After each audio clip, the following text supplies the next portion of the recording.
नमस्कार and very very good morning to all of you. Hare Krishna.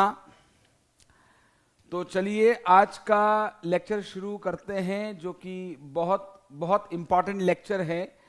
In days 33 हम लोग पढ़ रहे हैं और अब उसके सारे मेन कॉन्सेप्ट्स, कैलकुलेशंस हमने समझ लिए हैं, सारे प्रोविजंस समझ लिए हैं। और अब हम कुछ थोड़े से और स्पेशल, पिछली क्लासेस में भी हमने कुछ स्पेशल केसेस और स्पेशल क्वेश्चंस देखे थे, और आज वाले के लेक्चर में भी हम बहुत ही इंपॉर्टेंट एस्पेक्ट्स हम इन डेज 33 के डिस्कस करने वाले हैं। तो फटाफट से मेरे साथ साथ शुरू हो जाएं। हमारा जो आज का क्वेश्चन हम करने वाले हैं, वो पहले तो हम डाइल्यूटेड ईपीएस के बारे में बात करेंगे।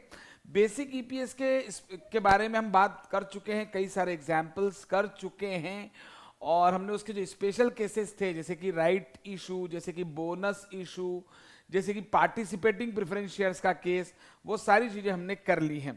ठीक है, तो चलिए अब हम जरा वापस से अपने स्पेशल क्वेश्चंस के लिए यहाँ पे कुछ स्टार्ट कर रहे हैं। तो लिखिए मेरे साथ साथ, शुरू हो जाएं। हाँ जी, चलिए तो लिखेंगे भाई diluted EPS, diluted earning per share. Sir diluted earning per share जो है हमको पता है। मैंने कहा हाँ बिल्कुल आपको पता है। आप कहेंगे कि सर व्हेन पीओएस यानी पोटेंशियल ऑर्डिनरी शेयर, या पीईएस पोटेंशियल इक्विटी शेयर भी बोल सकते हैं हम, ठीक है ना। व्हेन पीओएस और पीईएस प्रेजेंट, ठीक है ना, जब भी किसी भी कंपनी के कैपिटल स्ट्रक्चर की अगर हम बात करें तो उसमें पोटेंशियल इक्विटी शेयर्स हैं या पोटेंशियल ऑर्डिनरी शेयर हैं, तो डेफिनेटली यहां बात हो रही है। तो what is potential equity shares, एक बार वापस से अगर बात करें तो आप कहेंगे सर पीओएस या पीईएस दैट इंस्ट्रूमेंट्स,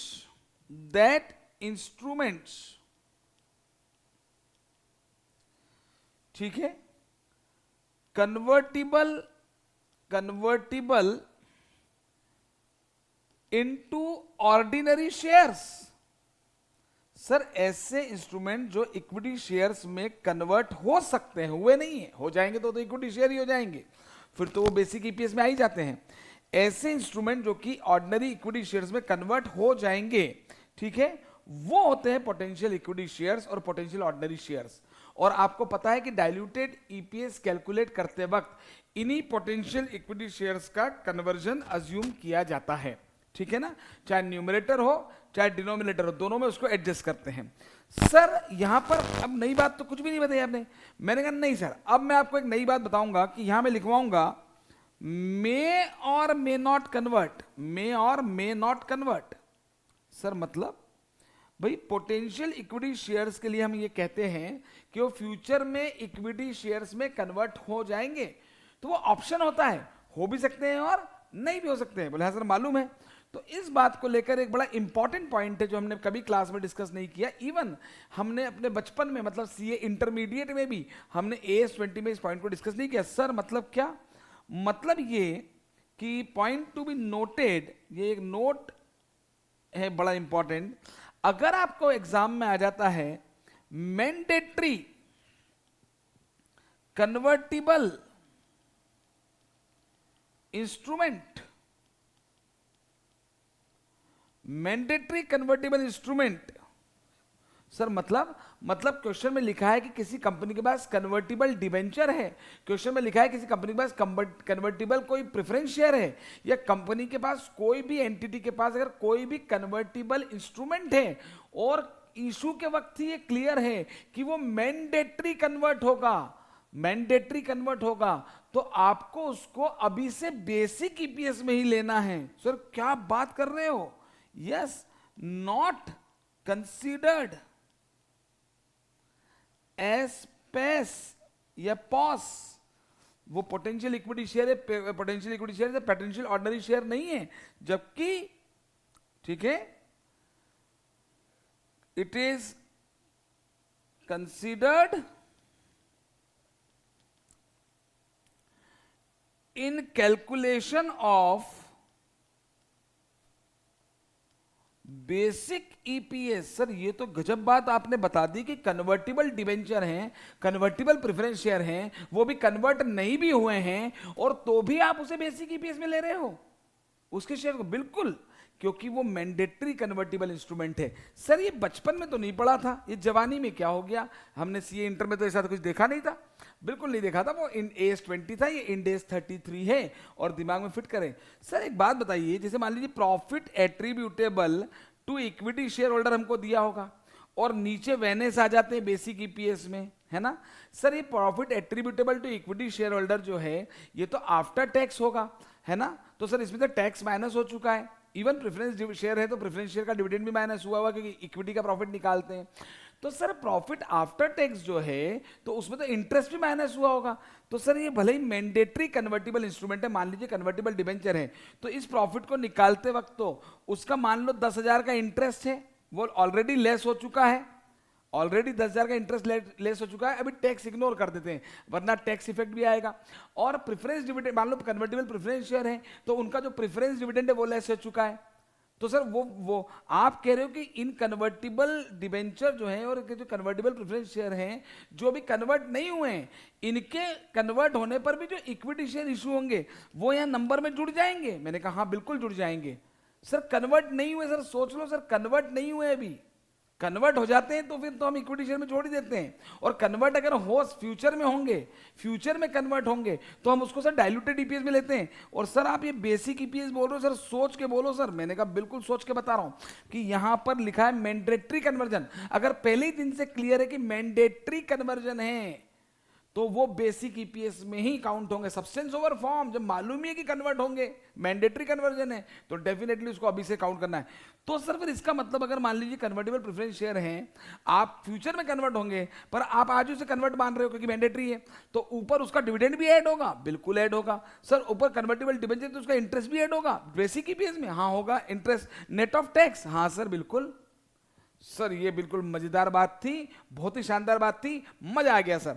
मतलब आज के बाद हम दिमाग में रखेंगे कि भैया अगर कोई हमारे पास पोटेंशियल इक्विटी शेयर नहीं है तो बेसिक ईपीएस हमें आता ही है। पोटेंशियल इक्विटी मैंडेटरी जो कन्वर्टिबल इंस्ट्रूमेंट होते हैं, मतलब convertible debenture, convertible preference share mandatory हैं, तो भी वो पोटेंशियल इक्विटी शेयर नहीं है, उनको बेसिक ईपीएस में काउंट करना है। अरे वाह सर, ये बढ़िया बात बता दी आपने। तो ये तो बिल्कुल नई बात थी सर, ये तो बिल्कुल ही अलग बात आपने हमको बता दी, और हमको अब ये बात क्लियर हो जाती है कि ये बिल्कुल ही नई बात आपने बता दी कि मैंडेटरी कन्वर्जन की बात आपने हमको बता दी। Very good. तो सर इसको एक बार और आप बताओगे क्या? कुछ थोड़ा सा एक्सप्लेनेशन एक बार और कर दो। मैंने कहा कुछ नहीं, सिंपल मैंडेटरी कन्वर्टिबल इंस्ट्रूमेंट है, कन्वर्टिबल डिबेंचर और कन्वर्टिबल प्रेफरेंस शेयर है ना। अगर लिखा है मे और मे नॉट कन्वर्ट, यानी ऑप्शनल है, तो वो डाइल्यूटेड ईपीएस में ही आएगा जब तक वो कन्वर्ट नहीं हो जाता। और वो टाइम फैक्टर कैसे लेना है वो बातें हम कर चुके हैं, ठीक है। और अगर वो मैंडेटरी कन्वर्जन है पहले दिन से, तो उसको पोटेंशियल इक्विटी शेयर ही नहीं मानना है, वो तो इक्विटी शेयर ही माना जाएगा, तो वो बेसिक ईपीएस में आएगा। और जो बेसिक ईपीएस में चूंकि आप उसके नीचे नंबर ऑफ शेयर ले लोगे, नीचे नंबर ऑफ शेयर लोगे, तो ऊपर उसका जो डिविडेंड माइनस हुआ है पटेश के पहले, और पटेश ने profit attributable to equity share holder, और इंटरेस्ट माइनस हुआ है टैक्स सेविंग के साथ, टैक्स इफेक्ट के साथ, उसका एडजस्टमेंट बकायदा होगा। सर मतलब कोई एग्जाम्पल करवा दो। मैंने कहा एग्जाम्पल हम कर सकते हैं, लेकिन अभी पहले कॉन्सेप्ट दिमाग में रख लें, है ना। मैंडेटरी कन्वर्टिबल इंस्ट्रूमेंट्स जो है are not potential equity share. तो अगर मैं कह रहा हूं नॉट पोटेंशियल इक्विटी शेयर, इसका मतलब है कि वो डाइल्यूटेड ईपीएस में नहीं आएगा, मतलब वो इक्विटी शेयर ही माने जाएंगे, मतलब वो बेसिक में ही आएगा, तो उसके नंबर ऑफ शेयर बेसिक में ही आएंगे, तो ऑब्वियसली उसका जो इंटरेस्ट और डिविडेंड लेस हो चुका है वो एडबैक होगा, इंटरेस्ट का टैक्स इफेक्ट भी आएगा, ठीक है। तो सर ये तो आ गई बात समझ में। तो सर आज डाइल्यूटेड ईपीएस में अब आगे क्या पढ़ाने वाले हो आप? मैंने कहा देखो, अब जरा मैं सिचुएशन की बात कर रहा हूं कि देखिए आपको हमेशा फॉर कैलकुलेटिंग डाइल्यूटेड ईपीएस, अगर डाइल्यूटेड ईपीएस की बात आती है तो सबसे पहले हमारी जो चेकिंग कंडीशन होती है, ठीक है, इज देयर इज पोस और पेस यस, ये होना जरूरी है।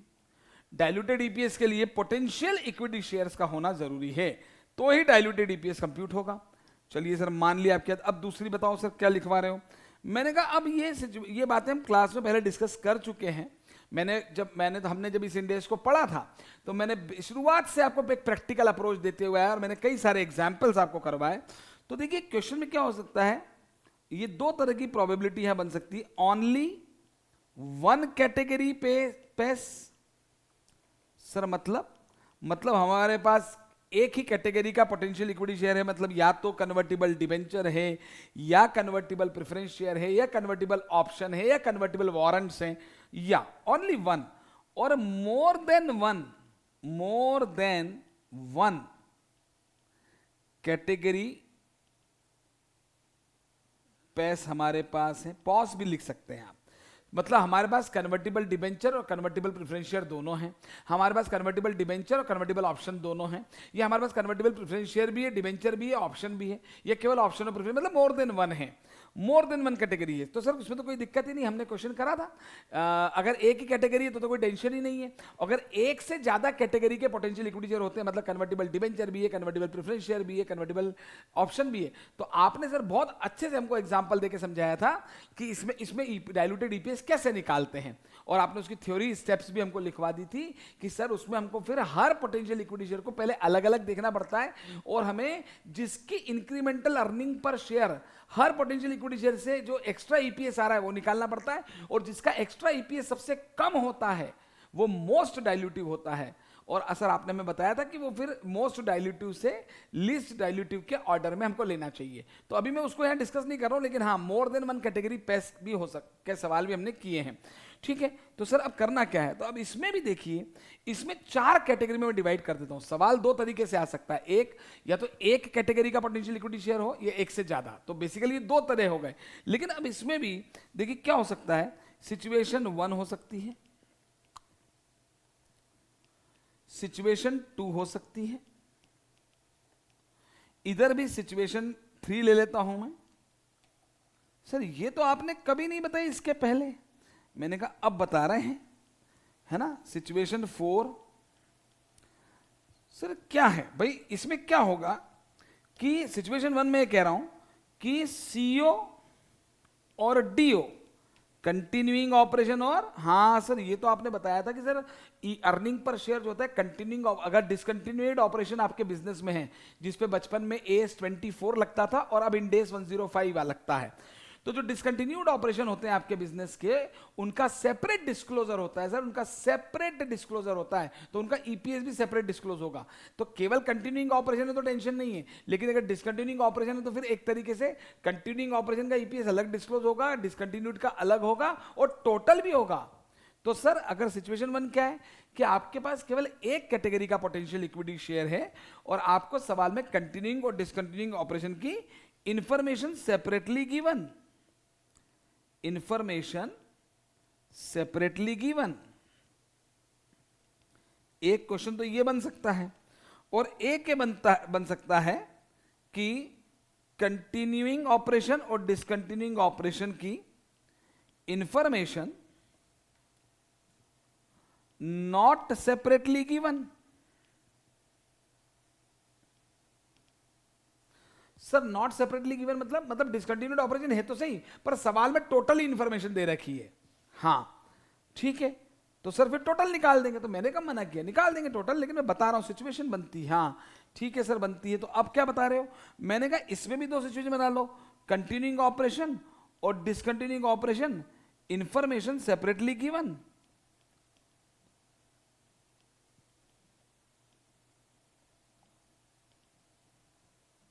ठीक है, इंफॉर्मेशन सेपरेटली गिवन, और कंटिन्यूइंग ऑपरेशन और discontinuing operation information not separately given.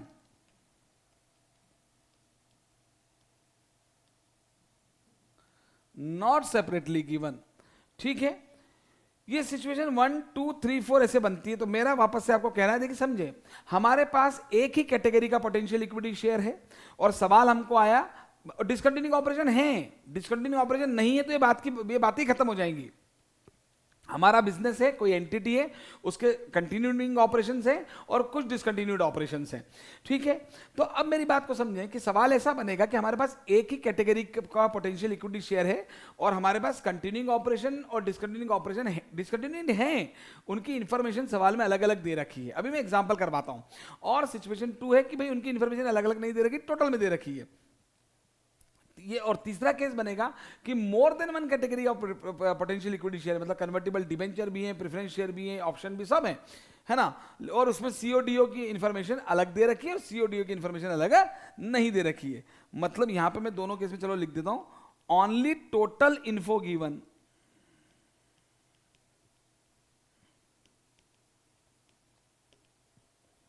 Only total information given.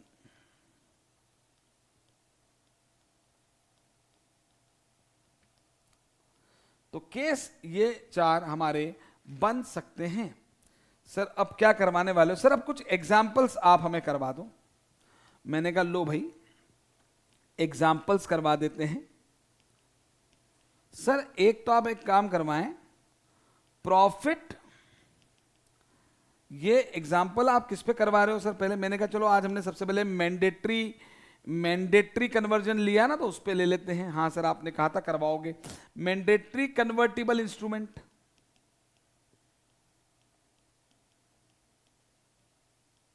ठीक है, मैंडेटरी कन्वर्टिबल इंस्ट्रूमेंट है मान लीजिए, है ना, इसका एग्जांपल।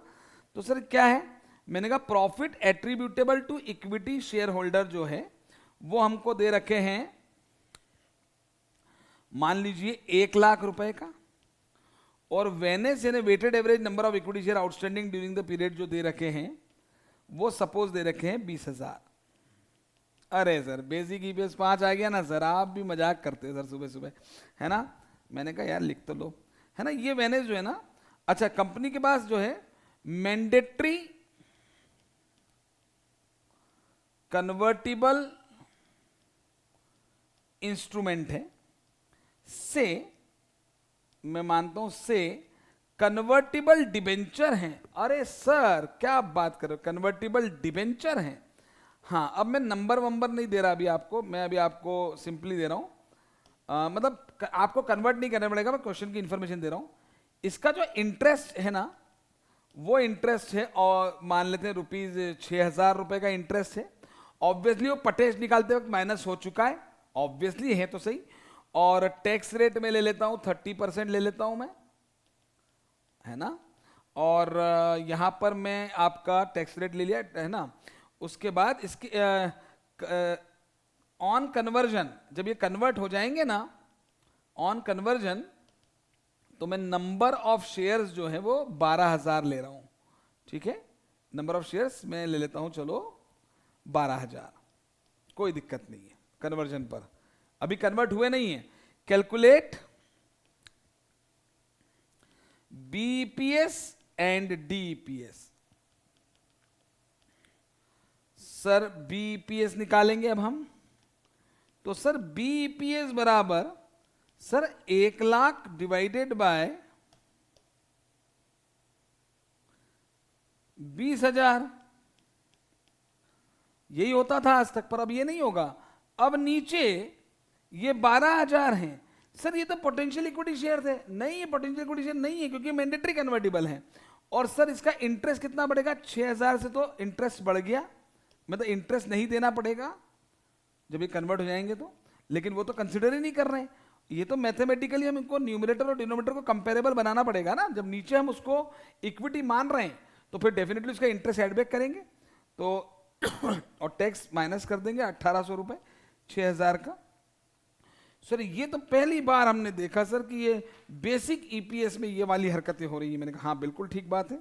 तो 1 लाख प्लस 6,000 माइनस 1,800, 1,04,200, और यहां पे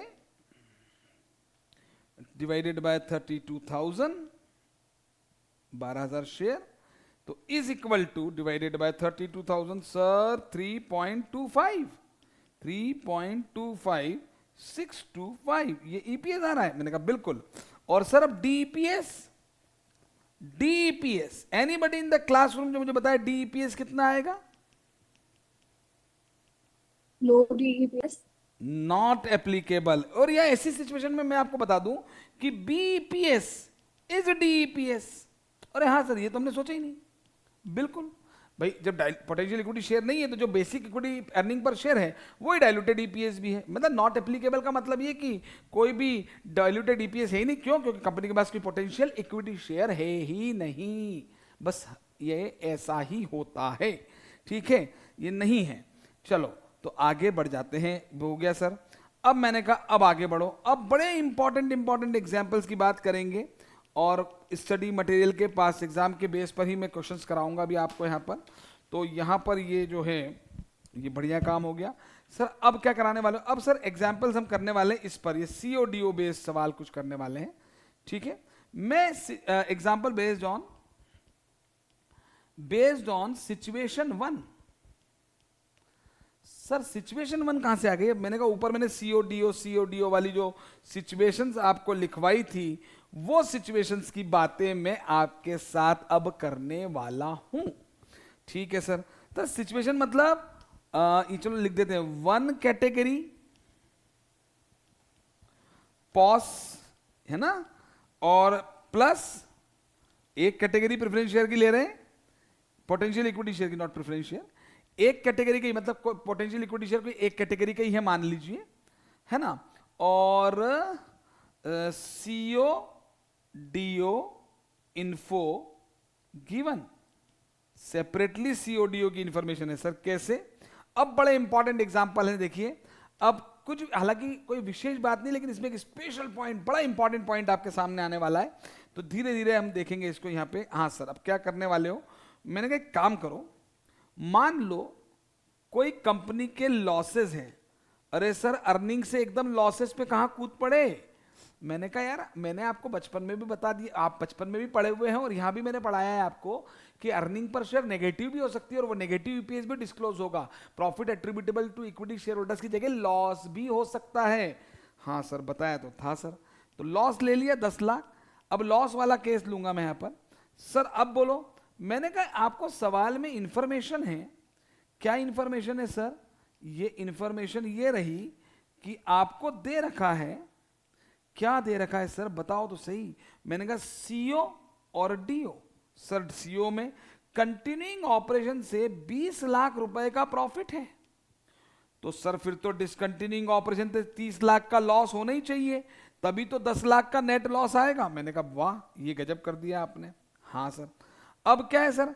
मैंने कहा अब मानो कि भाई वेनेस जो है वेटेड एवरेज नंबर, ये आपको से 2 लाख दे रखे हैं,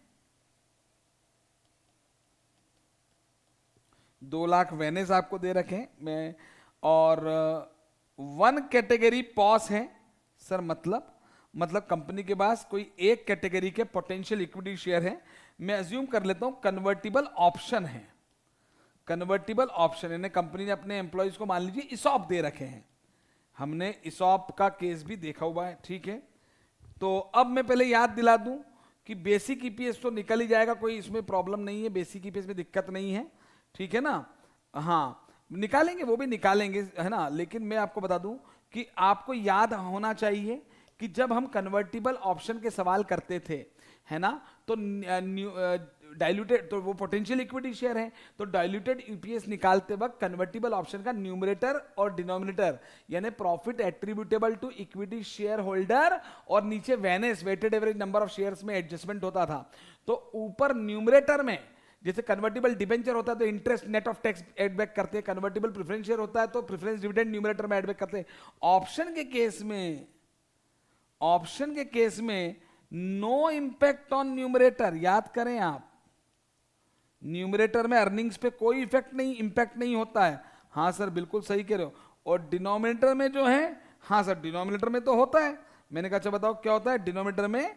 नंबर ऑफ शेयर्स इंक्रीज हो जाते हैं सर। हाँ वो फ्री वाले होते हैं ना, वो विदाउट कंसिडरेशन जो इशू होते हैं, मैंने कई बार हमने क्लास में करा है कि जो नंबर ऑफ शेयर्स फ्री और विदाउट कंसिडरेशन वाले होते हैं उतने ऐड मतलब लेते के बढ़ जाते हैं, नीचे नंबर ऑफ शेयर बढ़ जाते हैं, अभी इतना दिमाग में रख लें। हाँ सर बिल्कुल ठीक बात है, ठीक है ना। अब तो सर आप डाइल्यूटेड ईपीएस कर रहे हैं अपन, तो डाइल्यूटेड ईपीएस बताएंगे। हाँ, अब आज मैं आपको डाइल्यूटेड ईपीएस के बारे में जो बताने वाला हूं उसको जरा ध्यान से समझेंगे। देखिए हमेशा याद रखें, ऑलवेज रिमेंबर, ये लिखते जाएं आप, है ना, ये बड़ी इंपॉर्टेंट बातें हैं। सर इसमें क्या इंपॉर्टेंट बात है, अब तो हमें बिल्कुल ही पता है कि डाइल्यूटेड ईपीएस में न्यूमरेटर और डिनोमिनेटर में पोटेंशियल का, इक्विटी शेयर्स का एडजस्टमेंट कर दो, है ना। डाइल्यूटेड और डाइल्यूटेड ईपीएस निकालते हैं, न्यूमरेटर और डिनोमिनेटर में अर्निंग्स में और इक्विटी नीचे वेनेस में एडजस्टमेंट्स कर दो, बिल्कुल ठीक है। लेकिन देखिए आज कुछ बातें अलग होंगी, आपने आज तक, ठीक है, हालांकि इंटरमीडिएट में हमारे मॉड्यूल में एक सवाल हुआ करता था पर वहाँ बहुत क्लैरिटी नहीं थी। आज मैं आपको एक इंपॉर्टेंट बात बताऊंगा कि हमारे, ध्यान रखें, जब भी बात होगी डाइल्यूटेड ईपीएस की, तो ऑलवेज रिमेंबर, ये ध्यान रखना है, इन डाइल्यूटेड ईपीएस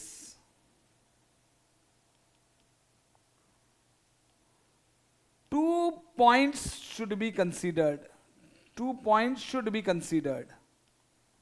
सर ये कौन से 2 पॉइंट्स की बात कर रहे हैं आप? मैंने कहा मैं आज पहली बार बोलूंगा, असेसमेंट और कंप्यूटेशन। डाइल्यूटेड ईपीएस निकालते वक्त आपको एक तो करना है असेसमेंट और एक करना है कंप्यूटेशन। सर मतलब देखिए असेसमेंट जो होता है ना, वो ओनली कंटिन्यूइंग ऑपरेशन बेस्ड होता है, ओनली सीओ बेस्ड होता है हमेशा। सर ये बातें कभी पढ़ी नहीं। और एक कंप्यूटेशन तो बोथ सीओ कंटिन्यूइंग ऑफ, अच्छा सर इसलिए आज तक अगर हमारे को जब हमने मैक्सिमम केस में डाइल्यूटेड ईपीएस निकाला तो सीओ डीओ की कुछ दिए ही नहीं होता था, तो ऐसा कुछ आपने, ऐसा कुछ हुआ ही नहीं, बिल्कुल।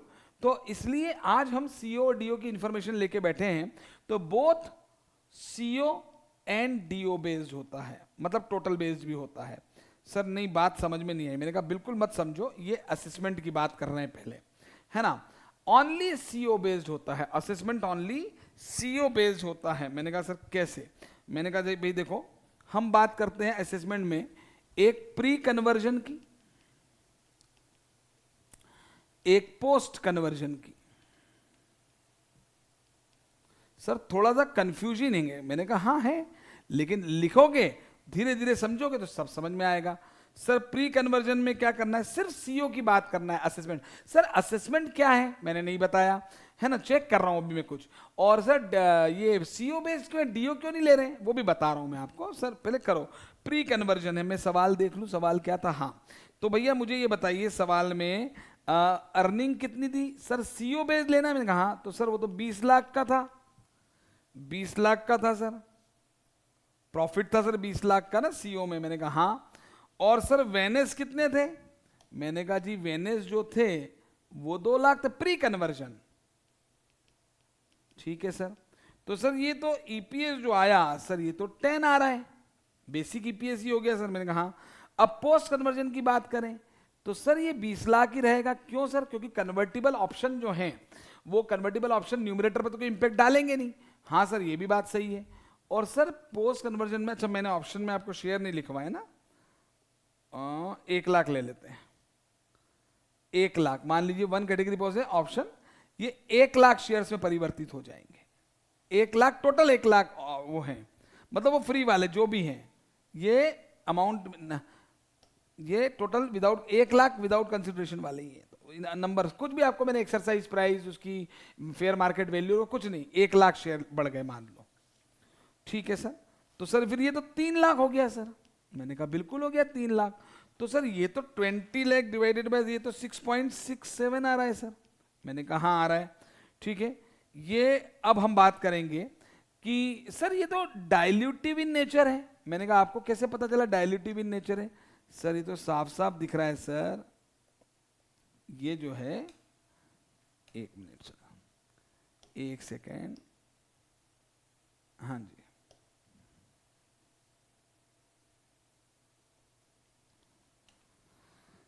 ओहो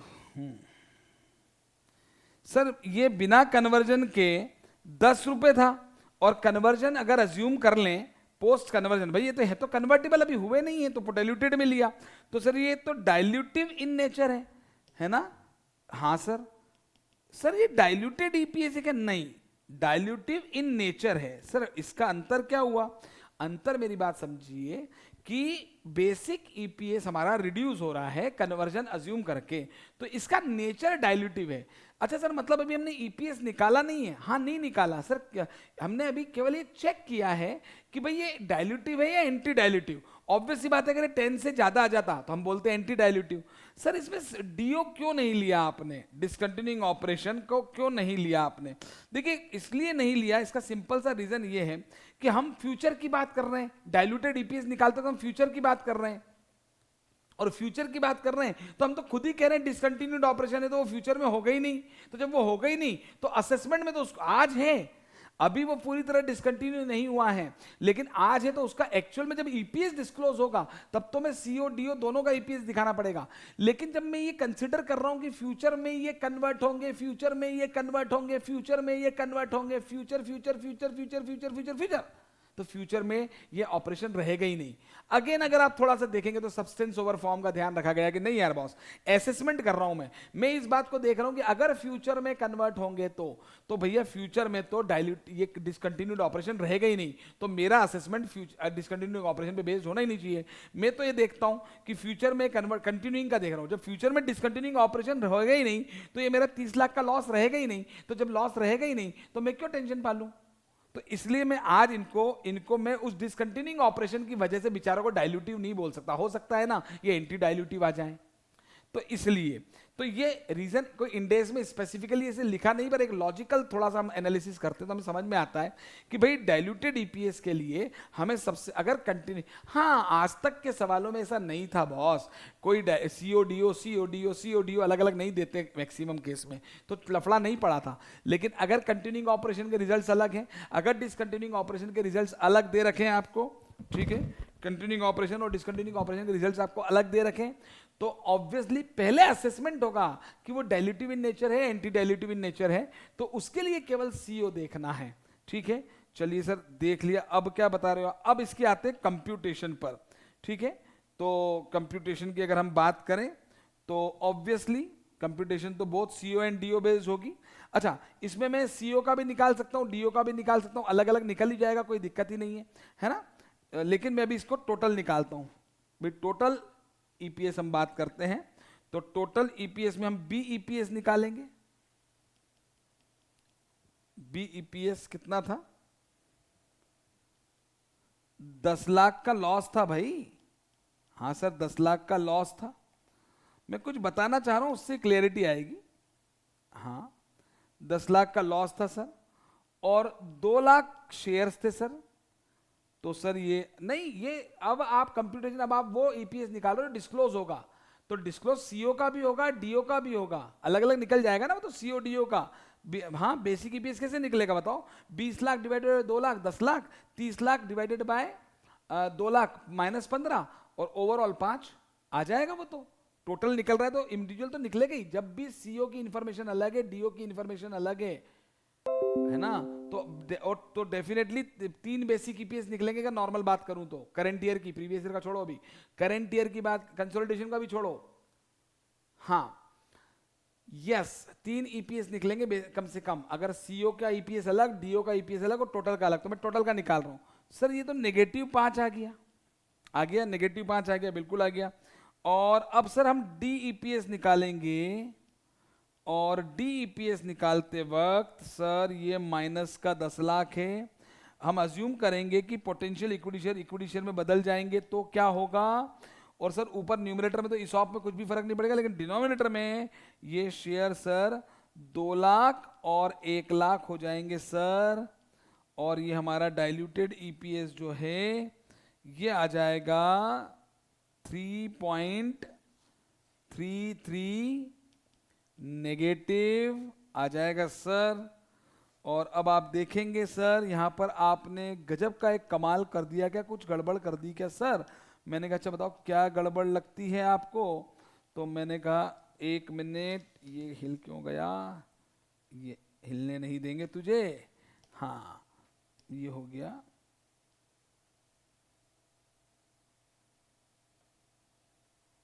हाँ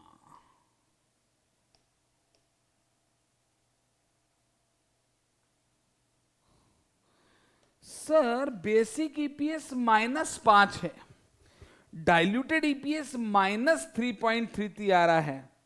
सर आज तक तो हमने ये पढ़ा था कि डाइल्यूटेड ईपीएस बेसिक ईपीएस से कम होता है, पर -5 जो है, -3.33 जो है, वो तो -5 से बड़ा है। तो अगर आज के पहले हम आपसे बात करें कि मैं आपसे कहूं कि भाई डाइल्यूटेड ईपीएस बेसिक ईपीएस से बड़ा होता है क्या, तो आप बोलेंगे क्या मजाक की बात है, डाइल्यूटेड ईपीएस हमेशा बेसिक ईपीएस से छोटा ही होता है। लेकिन देखिए ऐसा नहीं है इस केस में, स्पेशली ये डाइल्यूटिव इन नेचर है। कैसे पता चला डाइल्यूटिव है? क्योंकि जब हम पोटेंशियल इक्विटी शेयर का कन्वर्जन, जब हम असेसमेंट करते हैं, तो हमें सिर्फ कंटिन्यूइंग ऑपरेशन देखना। ये स्पेशल केस है।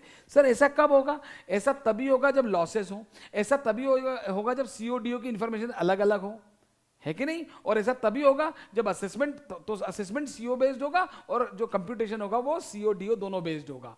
ठीक है, तो ये हमेशा होगा। मतलब आपने देखिए पहली बार हुआ है। मैं आपको ये बता दूं कि इस सवाल में स्पेशल केस बनाया हमने, डीईपीएस जो है इज ग्रेटर देन बीईपीएस, ये स्पेशल केस है।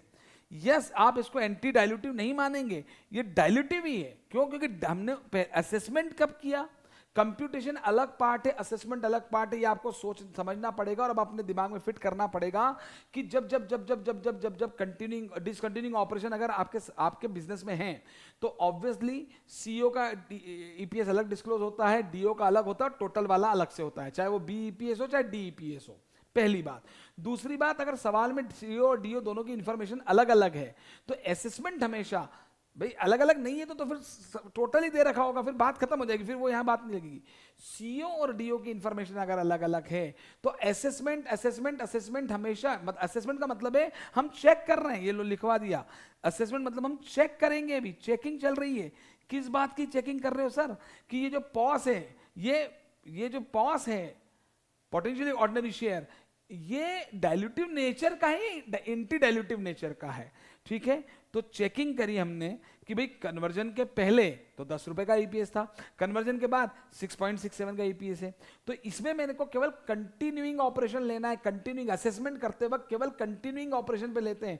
आप अगर इंडेक्स 33 में इसकी डाइल्यूटेड ईपीएस की डेफिनेशन जब आप देखेंगे तो उसमें बिल्कुल लिखा हुआ आएगा कि फ्रॉम कंटिन्यूइंग ऑर्डिनरी ऑपरेशन। एक दो सवालों में भी पहले आया था, मैंने कहा था कि वहां तो डीओ है ही नहीं, तो वहां लेकिन अभी इसके पहले भी एक दो सवाल जब मैं क्लास में करवाए थे मैंने आपको, तो उसमें आया था कि भाई अर्निंग जो है कंटिन्यूइंग ऑपरेशन से इतनी है। तो आपने पूछा भी था कि सर यहाँ क्यों दे रखा है कंटिन्यूइंग ऑपरेशन, तो मैंने कहा था भाई कि मान लो डीओ है ही नहीं या तो, और मैंने ऐसा कहा था मान लो डीओ है ही नहीं, लेकिन मैं अब आपको बता रहा हूं कि वहां डाइल्यूटेड ईपीएस था, तो डीओ होता भी ना तो भी हमारा असेसमेंट हमेशा कंटिन्यूइंग ऑपरेशन बेस्ड रहेगा। और उसका लॉजिक सिंपल सा मैंने आपको दिया कि हम यही तो बात कर रहे हैं कि फ्यूचर में ये कन्वर्ट होंगे तो हमारा आज का जो बेसिक ईपीएस है उस हिसाब से गिर जाएगा, तो फ्यूचर में तो डिसकंटिन्यूइंग ऑपरेशन रहेंगे ही नहीं। तो इन बेचारे पोटेंशियल इक्विटी शेयर को हम डाइल्यूटिव कैसे मान लें जो चीज होगी ही नहीं? भाई डिसकंटिन्यूइंग ऑपरेशन नहीं होगा तो वो 30 लाख का लॉस होगा ही नहीं, तो फिर हम उसका इंपैक्ट क्यों दिखाएं? फ्यूचर में कंटिन्यूइंग ऑपरेशन होंगे तो ये पोटेंशियल इक्विटी शेयर, हाँ ये केवल कंटिन्यूइंग को भी देख के ये डाइल्यूटिव आ रहा है, कंटिन्यूइंग को देख के डाइल्यूटिव आ रहा है। हो सकता है कंटिन्यूइंग को देख के ये किसी और केस में 10 का 11 हो जाए तो एंटी डाइल्यूटिव हो जाए। ठीक है, तो ये थोड़ा सा कंफ्यूजिंग होता है, लेकिन अभी एक और क्वेश्चंस करेंगे तो प्रैक्टिस हो जाएगी। अभी करेंगे अपन इसके एग्जांपल्स और करेंगे। तो मैं आपको केवल यहाँ पे दिखाना चाहता हूँ कि भाई डीईपीएस इज ग्रेटर देन बीईपीएस। यस, ये डाइल्यूटेड ही है, यहाँ मैं लिख देता हूँ आपके लिए, आप बोलो तो डाइल्यूटेड, इसको लोग एंटी डाइल्यूटेड ना मान लें। ये होगा कब सर? क्यों हुआ? Why this happened? ये हुआ क्यों? उसका रीजन है कि भाई असेसमेंट हमेशा सीओ बेस्ड होगा, ठीक है, और सर और computation CO plus DO based होगा, ठीक है, एंड लॉसेस होना चाहिए। हमेशा ऐसा होगा जरूरी नहीं है, ठीक है सर। इसमें अब मैं आपको एक और बात यहां पे बताना चाहूंगा कि भाई देखो बेसिक बात करते हैं, ये एक थोड़ा सा मैथमेटिकल बात है लेकिन ये भी हमको आनी चाहिए। सर क्या? मैंने कहा देखो अगर बीईपीएस की बात करूं मैं बेसिकली, हाँ, बीईपीएस और डीईपीएस की बात करते हैं, एक मिनट, है ना। अगर बीईपीएस 10 है और डीईपीएस 6.67 है जो कि ऊपर आया था, तो मैं क्या कहूंगा, ये जो है डाइल्यूटिव इन नेचर है। नेचर बोल रहा हूं मैं, कंप्यूट नहीं कर रहा हूं, डाइल्यूटिव इन नेचर है।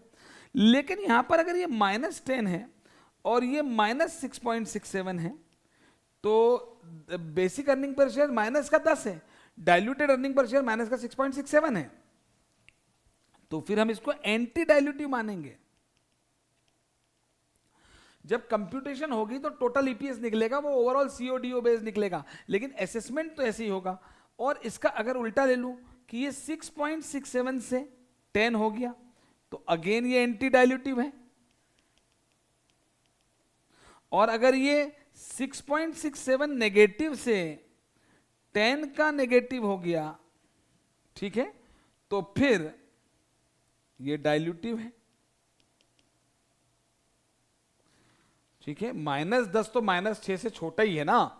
तो बस ये एक बेसिक मैथमेटिकल बातें हैं, लेकिन इस पूरे तमाम डिस्कशन से हमने जो निष्कर्ष निकाला, वो निष्कर्ष ये निकाला है मेरे दोस्तों, भाइयों, सब लोग ध्यान दो, भाइयों और बहनों ये ध्यान दो कि हमने ये निष्कर्ष निकाला है कि भाई आप ये समझें कि आज तक मैंने नहीं समझाया था, एक, mandatory convertible instruments are not considered as potential equity shares, so these are ordinary shares always, so basic EPS में आएंगे, पहली बात। दूसरी बात, जब हमें diluted EPS कैलकुलेट करना होगा, तो diluted EPS में अगर हमारे पास सीओ डीओ की इंफॉर्मेशन, डीओ है, पहली बात, डीओ नहीं है तो बात ही खत्म हो गई, डीओ है तो सीओ डीओ की इंफॉर्मेशन अलग अलग है या नहीं है। अगर है तो हमने तो हमारे पास जैसे एक कैटेगरी, अच्छा एक बात और, एक category of potential equity shares में बांटा, एक से ज्यादा पोटेंशियल कैटेगरी इक्विटी की शेयर्स हो सकते हैं कैटेगरी के, वो भी हो सकता है, और उसमें भी दो दो केस बना लिए कि अच्छा एक बात आप मानिए मेरी बात गारंटी के साथ, ये पांचवा कोई केस ही नहीं बनेगा, ये 4 ही केस बनेंगे, ठीक है। क्या आपके पास केवल कन्वर्टिबल ऑप्शन है, या केवल कन्वर्टिबल डिबेंचर है, या केवल कन्वर्टिबल प्रेफरेंस शेयर है ना, और केवल इनमें से कोई एक है ना, और आपको सीओ और डीओ की इंफॉर्मेशन अलग दे रखी है या टोटल दे रखी है, ये 2 केस बन गए। अब आपके पास पोटेंशियल इक्विटी शेयर में convertible debenture, convertible preference share दोनों हैं या तीनों हैं, या कोई भी 2 हैं, कोई भी 3 है, एक से ज्यादा है, और उसमें भी सीओ डीओ की इंफॉर्मेशन अलग दे रखी है या नहीं दे रखी है। बस ये 4 ही केस बनेंगे डाइल्यूटेड ईपीएस के, 5वां बन ही नहीं सकता, है ही नहीं है, ठीक है सर, नहीं है तो।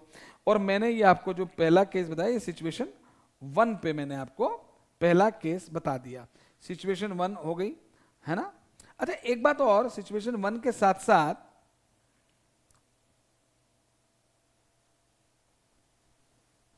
सिचुएशन 1 के साथ साथ यही तो सिचुएशन 2 भी हो गई भाई। अगर आप देखेंगे तो ये सिचुएशन 1 के साथ साथ ऑटोमेटिकली ये सिचुएशन 2 कवर हो गई ना।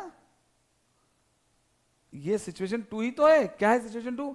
एक category of potential equity share है, हाँ, और सीओडीओ की इंफॉर्मेशन अलग अलग नहीं है, हाँ। तो इसका मतलब ये हो गया कि अगर सीओडीओ की इंफॉर्मेशन अलग अलग नहीं है, तो जो आपका असेसमेंट है वही कंप्यूटेशन हो जाएगा। बिल्कुल ठीक बात है, ठीक है ना। सीओडीओ की अगर इंफॉर्मेशन अलग नहीं होती तो ऑटोमेटिकली ये सिचुएशन 2 भी हो गई।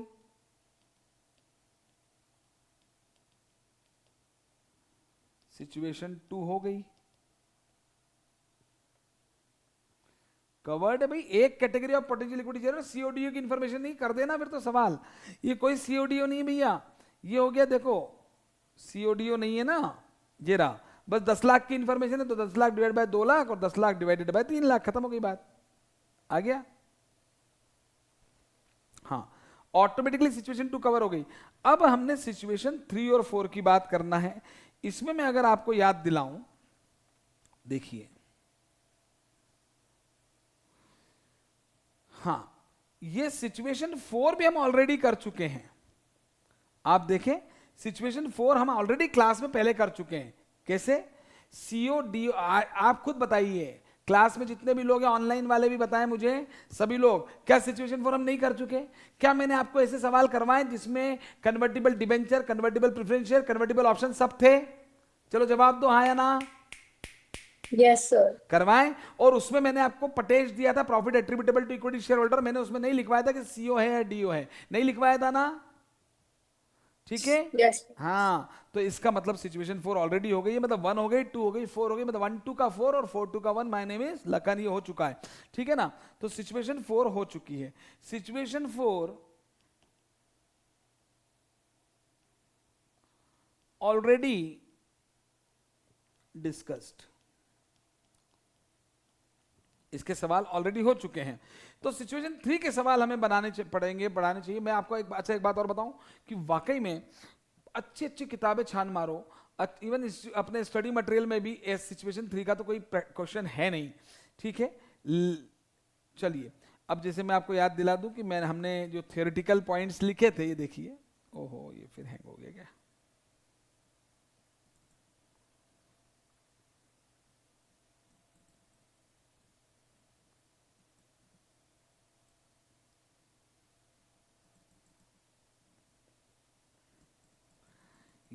ये देखिए, मोर than one category of potential equity shares, इसकी थ्योरी हम लिख चुके हैं कि इंक्रीमेंटल ईपीएस निकालना पड़ेगा, हर पोटेंशियल इक्विटी शेयर का अलग अलग एक्स्ट्रा ईपीएस क्या आ रहा है, फिर रैंकिंग देनी पड़ेगी हमें, जो ज्यादा डाइल्यूटिव होगा मोस्ट डाइल्यूटिव से लीस्ट डाइल्यूटिव तक की रैंकिंग देनी पड़ेगी, और जिसका इंक्रीमेंटल ईपीएस सबसे कम होता है वो मोस्ट डाइल्यूटिव होता है। और उसके बाद जो है बड़ी सिंपल सिंपल बातें हमने कर ली थी कि भाई फिर उसको एक एक करके उस ऑर्डर में हम उसको इंक्लूड करते जाते हैं और डाइल्यूटेड ईपीएस निकाल देते हैं। ठीक है, तो मैं ये हम डिस्कस कर चुके हैं already. More than one category of potential equity shares, और जिसमें सीओ डीओ की इंफॉर्मेशन अलग अलग नहीं है, ये हम इसके कम से कम 2 एग्जाम्पल से ज्यादा हम क्लास में कर चुके हैं पहले ही। ठीक है सर, बिल्कुल कर चुके हैं, आपकी बात मान ली सर हमने। ठीक है, अब क्या करने वाले हैं ये बताओ सर।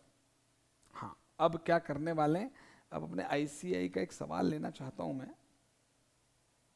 ले लेते हैं सर, कोई दिक्कत ही नहीं है।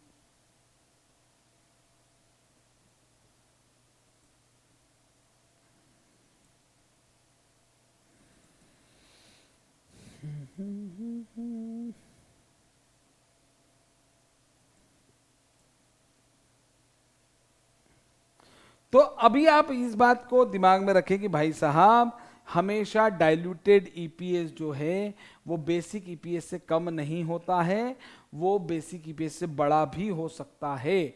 वो डाइल्यूटिव क्यों है? वो डाइल्यूटिव है या एंटी डाइल्यूटिव, इसके लिए डिसकंटिन्यूइंग ऑपरेशन काउंट नहीं होते हैं। और इसी वजह से ऐसा हुआ है कि वहां तो आपने डिसकंटिन्यूइंग को लिया नहीं और यहां ले लिया आपने, तो फिर उस हिसाब से इस कारण से ऐसा हुआ है। उसमें भी स्पेसिफिक बात थी कि वो लॉसेस का केस था। ठीक है, अब मैं यहां पर एक इलस्ट्रेशन ले रहा हूं, मेरे ख्याल से ये 1 मिनट में बुक निकाल लें आप, मैं इलस्ट्रेशन नंबर आपको बताता हूं कौन सा है।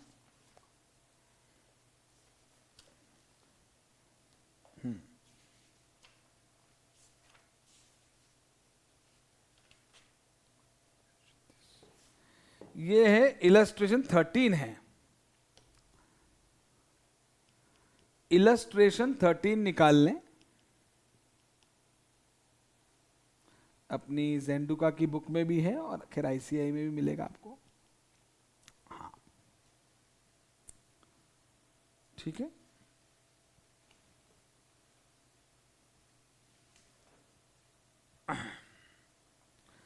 हाँ सवाल पढ़ेंगे, क्वेश्चन पढ़ लें एक बार। कंटिन्यूइंग ऑपरेशन से 30 लाख का प्रॉफिट है और डिसकंटिन्यूइंग ऑपरेशन से 36 लाख का लॉस है, तो नेट 6 लाख का लॉस है। वेनेस 10 लाख है। इंक्रीमेंटल कॉमन शेयर जो है वो 2 लाख रुपए दे रखे हैं आपको, और आपको you are required to calculate basic and diluted EPS from the above information. अच्छा, इसमें आगे एक और दे रखा है, assume if in above case loss from continued operation is 10 lakh and income from discontinued operation is 36 lakh. अच्छा, ए और बी 2 अलग अलग केस अपने को दे रखे हैं। ठीक है जी, कोई दिक्कत नहीं है, अपन आराम से चलते हैं। 1 मिनट, हाँ जरा सवाल को, बड़ा सिंपल सवाल है, कोई खास बात नहीं है। एक मिनट, हाँ आराम से। प्रेजेंटेशन की जगह थोड़ा कॉन्सेप्ट पर ध्यान देना, प्रेजेंटेशन तो हो जाएगा। मैं भी कोई फॉर्मूलेज नहीं लिखूंगा, फॉर्मूले आपको आते हैं, profit attributable to equity share holder upon weighted average number, और यही फॉर्मूला डीईपीएस का भी होगा, बस न्यूमरेटर और डिनोमिनेटर में हम अज्यूम करेंगे कि पोटेंशियल इक्विटी शेयर अगर कन्वर्ट हो जाएंगे तो क्या होगा, बस ठीक है। तो चलिए, यहां इस सवाल में सीओ कंटिन्यूइंग ऑपरेशन की अर्निंग दे रखी है 30 लाख रुपीस की, एक मिनट, और डीओ डीसीओ भी लिख सकते हैं आप, डीओ या डीसीओ। तो ये डिसकंटिन्यूइंग ऑपरेशन का कोई लॉस है भैया 36 लाख का, है ना, और नेट आपको 6 लाख रुपए का फाइनली लॉस दे रखा। ये सवाल ही मैंने एक बार शॉर्ट में मैंने यहां लिख दिया, ठीक है। और वेनेस की क्या बातें हो रही हैं सर? वेनेस जो है 10 लाख दे रखे हैं सर, और जो इसॉप वाले शेयर्स हैं वो भी आपको 2 लाख दे रखे हैं। डायरेक्टली वही हम नंबर दे रखा है जो लेना है। तो सर ये तो बड़ा सिंपल है, इसका बेसिक ईपीएस निकालो, तो हम निकालेंगे बीईपीएस। हाँ सर, तो बीईपीएस सर सीओ के लिए अलग निकलेगा, हाँ सीओ के लिए अलग निकलेगा। तो सर ये तो 30 lakh divided by 10 lakh 3। Sir DO के लिए अलग निकलेगा, हाँ sir 36 lakh divided by 10 lakh, वो सर नेगेटिव है ये 3.6 नेगेटिव। और सर टोटल के लिए बीईपीएस अलग। सर आपने इसमें असेसमेंट तो किया ही नहीं। अरे भाई वो असेसमेंट और कंट्रोल डाइल्यूटेड ईपीएस के लिए, बेसिक के लिए थोड़ी है। अच्छा हाँ सर, हाँ सर, हाँ सर, याद आ गया सर। ये 6 लाख का टोटल और 10 लाख नंबर ऑफ शेयर्स हैं आपके, तो ये आपका 0.6 का नेगेटिव, ये हो गया बीईपीएस। अरे वाह सर। अब सर डीईपीएस निकालोगे क्या? मैंने कहा बिल्कुल निकालेंगे। तो डीईपीएस के लिए सर अब क्या करोगे आप? सर आपने अभी बताया था हमको कि डाइल्यूटेड अर्निंग पर शेयर जब आता है और सीओडीओ की इंफॉर्मेशन अलग दे रखी है और एक कैटेगरी है पोटेंशियल इक्विटी शेयर, मतलब सिचुएशन 1 का सवाल है सर। मैंने कहा हाँ। तो सर आपने बताया था कि भाई पहले असेसमेंट तो करो फिर कंप्यूटेशन होगी, मतलब पहले तो ये चेक करो कि वो डाइल्यूटिव है भी कि नहीं। और वैसे याद करो मैंने डाइल्यूटेड ईपीएस में जब हम इंक्रीमेंटल ईपीएस निकालते हैं तो मैंने कुछ क्वेश्चन में चेक भी करवाया था कि वाकई में इसका कन्वर्जन डाइल्यूशन करेगा या नहीं। खैर अभी उसकी इतनी जरूरत यहाँ नहीं है। सर आप तो बताओ असेसमेंट करोगे कि नहीं? मैंने कहा बिल्कुल करूंगा, मैंने अभी बोला था असेसमेंट करना है। ठीक है, चेक करते हैं। मतलब अगर प्री कन्वर्जन की बात करेंगे और पोस्ट कन्वर्जन, इसी से निर्णय लूंगा मैं कि ये पोटेंशियल इक्विटी डाइल्यूटिव है या नॉट डाइल्यूटिव है। सर डाइल्यूटिव ही होता है सर। वैसे आपको बता दें सर, ये तो आप इसॉप का केस ले रहे हो तो इसॉप में तो जनरली डाइल्यूशन होता ही होता है। मैंने कहा हाँ आपको याद है तो अच्छी बात है। तो सर प्री कन्वर्जन में 30 लाख डिवाइडेड बाय 10 लाख लोगे क्या? मैंने कहा हाँ। क्यों?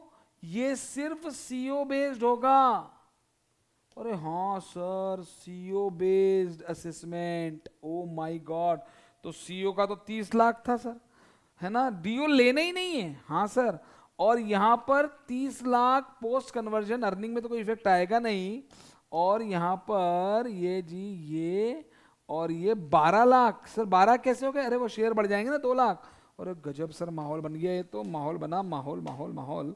तो 30 डिवाइडेड बाय 12 बराबर 2.5 आ गया सर ये तो। हाँ अब डाइल्यूटेड ईपीएस क्या हो रहा है जी? अच्छा सर ये तो वो हो गया सर, ये तो वो नहीं होना था, नहीं होना था लेकिन हो गया सर। ये देखो ये क्या हो गया सर, डाइल्यूटिव इन नेचर है, dilutive in nature. Potential equity share का कन्वर्जन जब हम अज्यूम करते हैं तो पोटेंशियल इक्विटी शेयर्स का जब हम कन्वर्जन अज्यूम कर रहे हैं तो उस केस में बेसिक ईपीएस कम हो रहा है कंटिन्यूइंग ऑपरेशन से, तो हम इसको डाइल्यूटिव ही मानेंगे। जबकि ईपीएस ये 2.5 डिस्क्लोज नहीं होगा। डिस्क्लोज क्या होगा जरा देखें। नहीं वो इंडिविजुअल वाला तो होता ही है, तो वो तो होगा ही, मतलब टोटल होगा मेनली, है ना। अब हम आते हैं जो डिस्क्लोजर के लिए कंप्यूटेशन है भाई साहब। सर कंप्यूटेशन करोगे क्या? मैंने कहा बिल्कुल करेंगे सर। कंप्यूटेशन में भी आपने ऊपर वाले सवाल में तो हमको सर वो टोटल करवा दी थी। मैंने कहा वहां करवा दी थी, पर प्रैक्टिकल लाइफ में अगर सीओ डीओ अलग अलग है तो सीओ का ईपीएस अलग होगा, डीओ का अलग होगा, राइट? ठीक है सर, बिल्कुल मान लिया। तो चलो सीओ वाला बताओ सर। मैंने कहा सीओ वाला ईपीएस बता दें।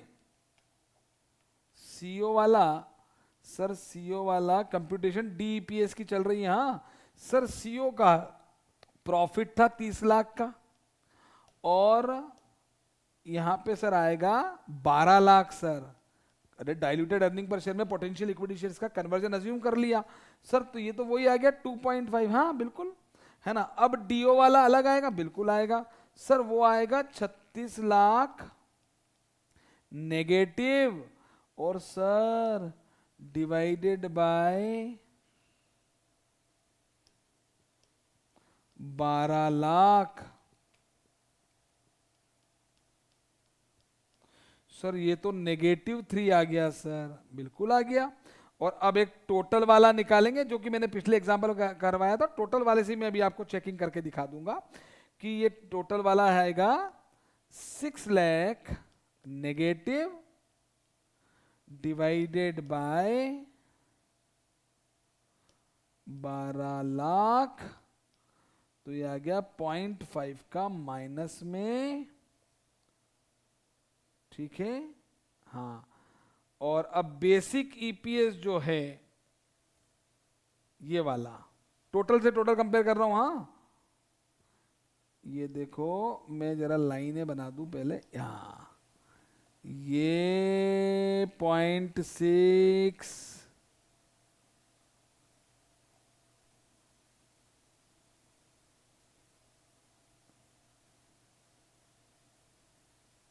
हाँ अरे यार एक सेकेंड सर, आप क्या कर रहे हो? मैंने कहा रुको 1 मिनट, मैं आपको कुछ दिखा दूं।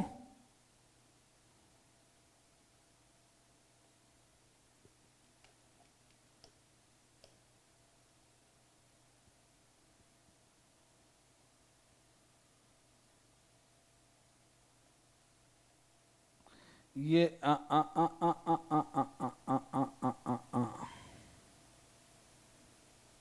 Yes sir. क्या हो गया सर? मैंने कहा रुको तो सही।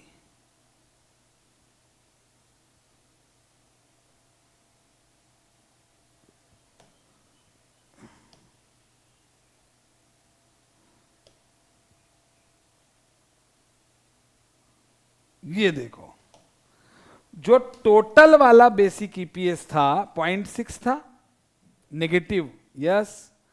तो बीईपीएस जो था वो 0.6 था, और डीईपीएस जो है ये 0.5 आया है।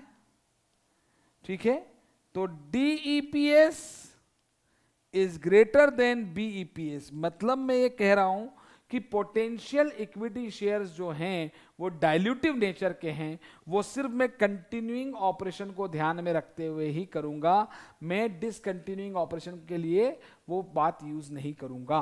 असेसमेंट मेरा कंटिन्यूइंग ऑपरेशन पर बेस्ड ही था, वो कन्वर्ट होंगे तो डाइल्यूशन ही क्रिएट करेंगे।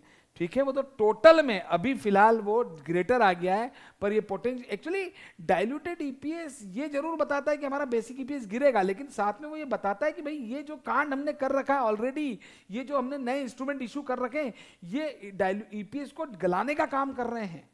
ये तो फिलहाल के लिए ग्रेटर आ गया क्योंकि हमारे बिजनेस में डिसकंटिन्यूइंग ऑपरेशन है, लेकिन फ्यूचर में जब वो डिसकंटिन्यूइंग ऑपरेशन नहीं होगा ना, तो ये डाइल्यूटिव नेचर का होगा। ठीक है, ये तो इस सवाल का ए पार्ट हो गया जी। अब इस सवाल का हम बी पार्ट पे आते हैं। क्या लिखा था बी पार्ट में? कंटिन्यूइंग ऑपरेशन से भैया लॉस है। हाँ 10 लाख का क्या है? लॉस दे रखा है, और डिसकंटिन्यूइंग ऑपरेशन से हमें 36 लाख का प्रॉफिट दे रखा है। बाकी अदर इंफॉर्मेशन सेम है, अदर इन्फो सेम है, अदर इन्फो सेम है जी। हाँ तो इसमें तो मुझे नहीं लगता कुछ भी दिक्कत है। बीईपीएस निकाल देंगे जैसे आता है बीईपीएस, है ना। तो सीओ के लिए निकालेंगे तो 10 लाख का negative divided by 10 lakh shares, तो ये 1 का लॉस आ गया, लॉस पर शेयर।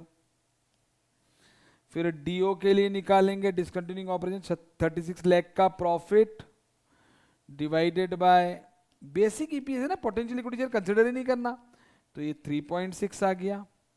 और जब टोटल वाला डिस्क्लोज होगा, इसमें कोई असेसमेंट कंपटीशन कुछ नहीं होगा, तो 26 लाख का फायदा दिख रहा है जी हमें, divided by 10 lakh 12 lakh, oh 10 lakh sorry, basic है ना, हाँ। तो ये 2.6 का दिख रहा है, खत्म हो गई बात। अब हम बात कर रहे हैं, इसमें एक पॉइंट है जो स्टडी मटेरियल में कंफ्यूजिंग लैंग्वेज है, वो मैं आपको बताऊंगा, डीईपीएस की। तो इसमें सीओ बेस्ड असेसमेंट होगा पहले, सीओ बेस्ड असेसमेंट हम करेंगे। इसमें बात होगी प्री कन्वर्जन क्या और पोस्ट कन्वर्जन क्या।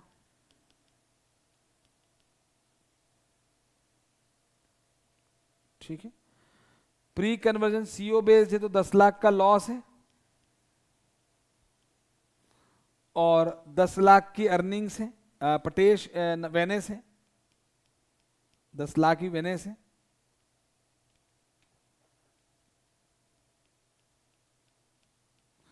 तो ये -1 आ गया।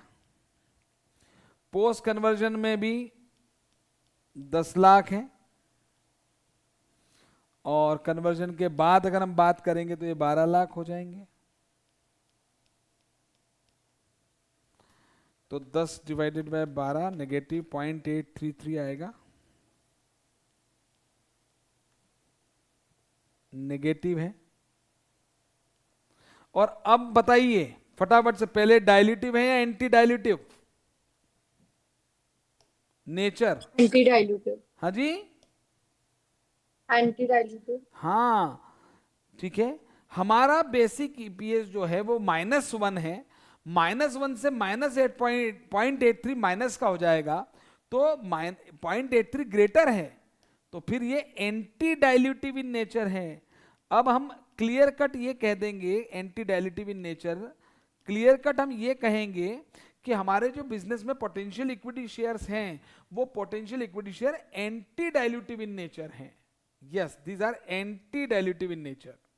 ठीक है, अब स्टडी मटेरियल में कुछ कंफ्यूजिंग लैंग्वेज है, मैं उस पर आऊंगा, लेकिन ये हो गया। अब डीईपीएस का कंप्यूटेशन होगा।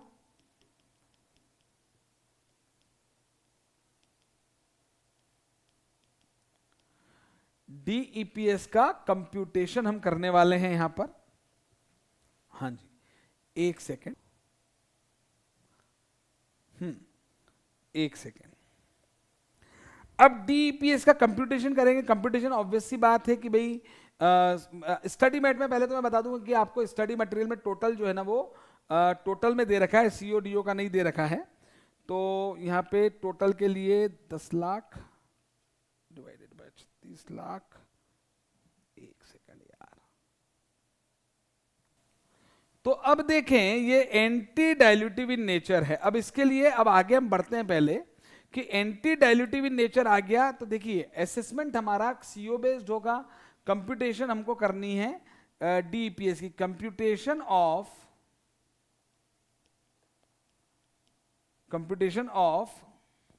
डीईपीएस।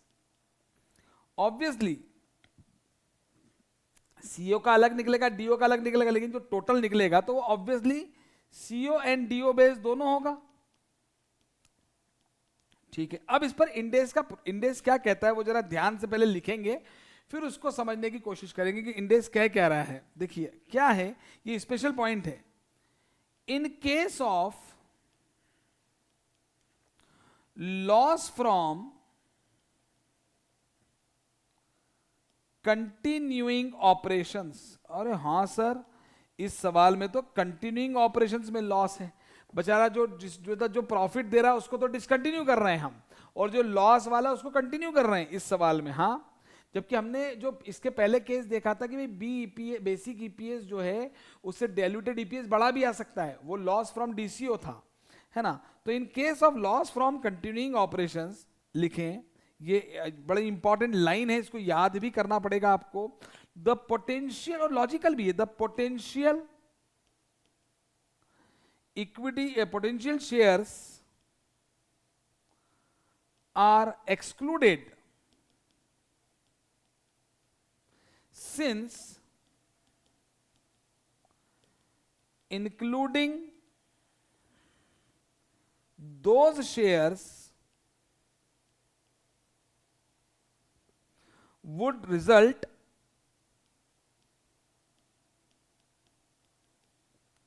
into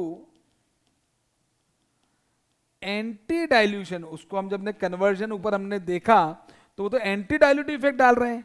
एंटी डाइल्यूशन इफेक्ट, हमें तो डाइल्यूटेड ईपीएस शो करना है ना, on the control number. Control number actually वो नीचे नंबर ऑफ शेयर्स को बोला गया है। Loss from continuing operation, loss from, लिखो इसको एक बार लिखो, ये स्पेशल केस है बड़ा, लॉस फ्रॉम कंटिन्यूइंग ऑपरेशन लिखते जाएं। So diluted EPS is equal to, obviously पटेश होता है, profit attributable to equity share holder, नीचे वेनेसी होता है, मैं कुछ भी नहीं बदलूंगा कंसेप्ट, ठीक है। और दोनों जगह पर अज्यूमिंग क्या करते हैं, कन्वर्जन ऑफ पेस करते हैं। पोटेंशियल इक्विटी शेयर्स अगर कन्वर्ट हो जाए तो उससे अर्निंग्स पे क्या इफेक्ट आएगा, कन्वर्ट हुए नहीं है, कन्वर्जन अज्यूम करते हैं कि होगा, जब अज्यूमिंग कन्वर्जन ऑफ पेस करते हैं कि पोटेंशियल इक्विटी शेयर्स अगर कन्वर्ट हो जाए तो क्या इफेक्ट आएगा। तो ओवरऑल की, ये मैं टोटल की बात करता हूं, डायरेक्टली टोटल निकाल दो अभी आप इसमें। तो टोटल की बात करेंगे तो ये आएगा आपका 10 लाख का नेगेटिव और 26 लाख का 36 लाख का पॉजिटिव।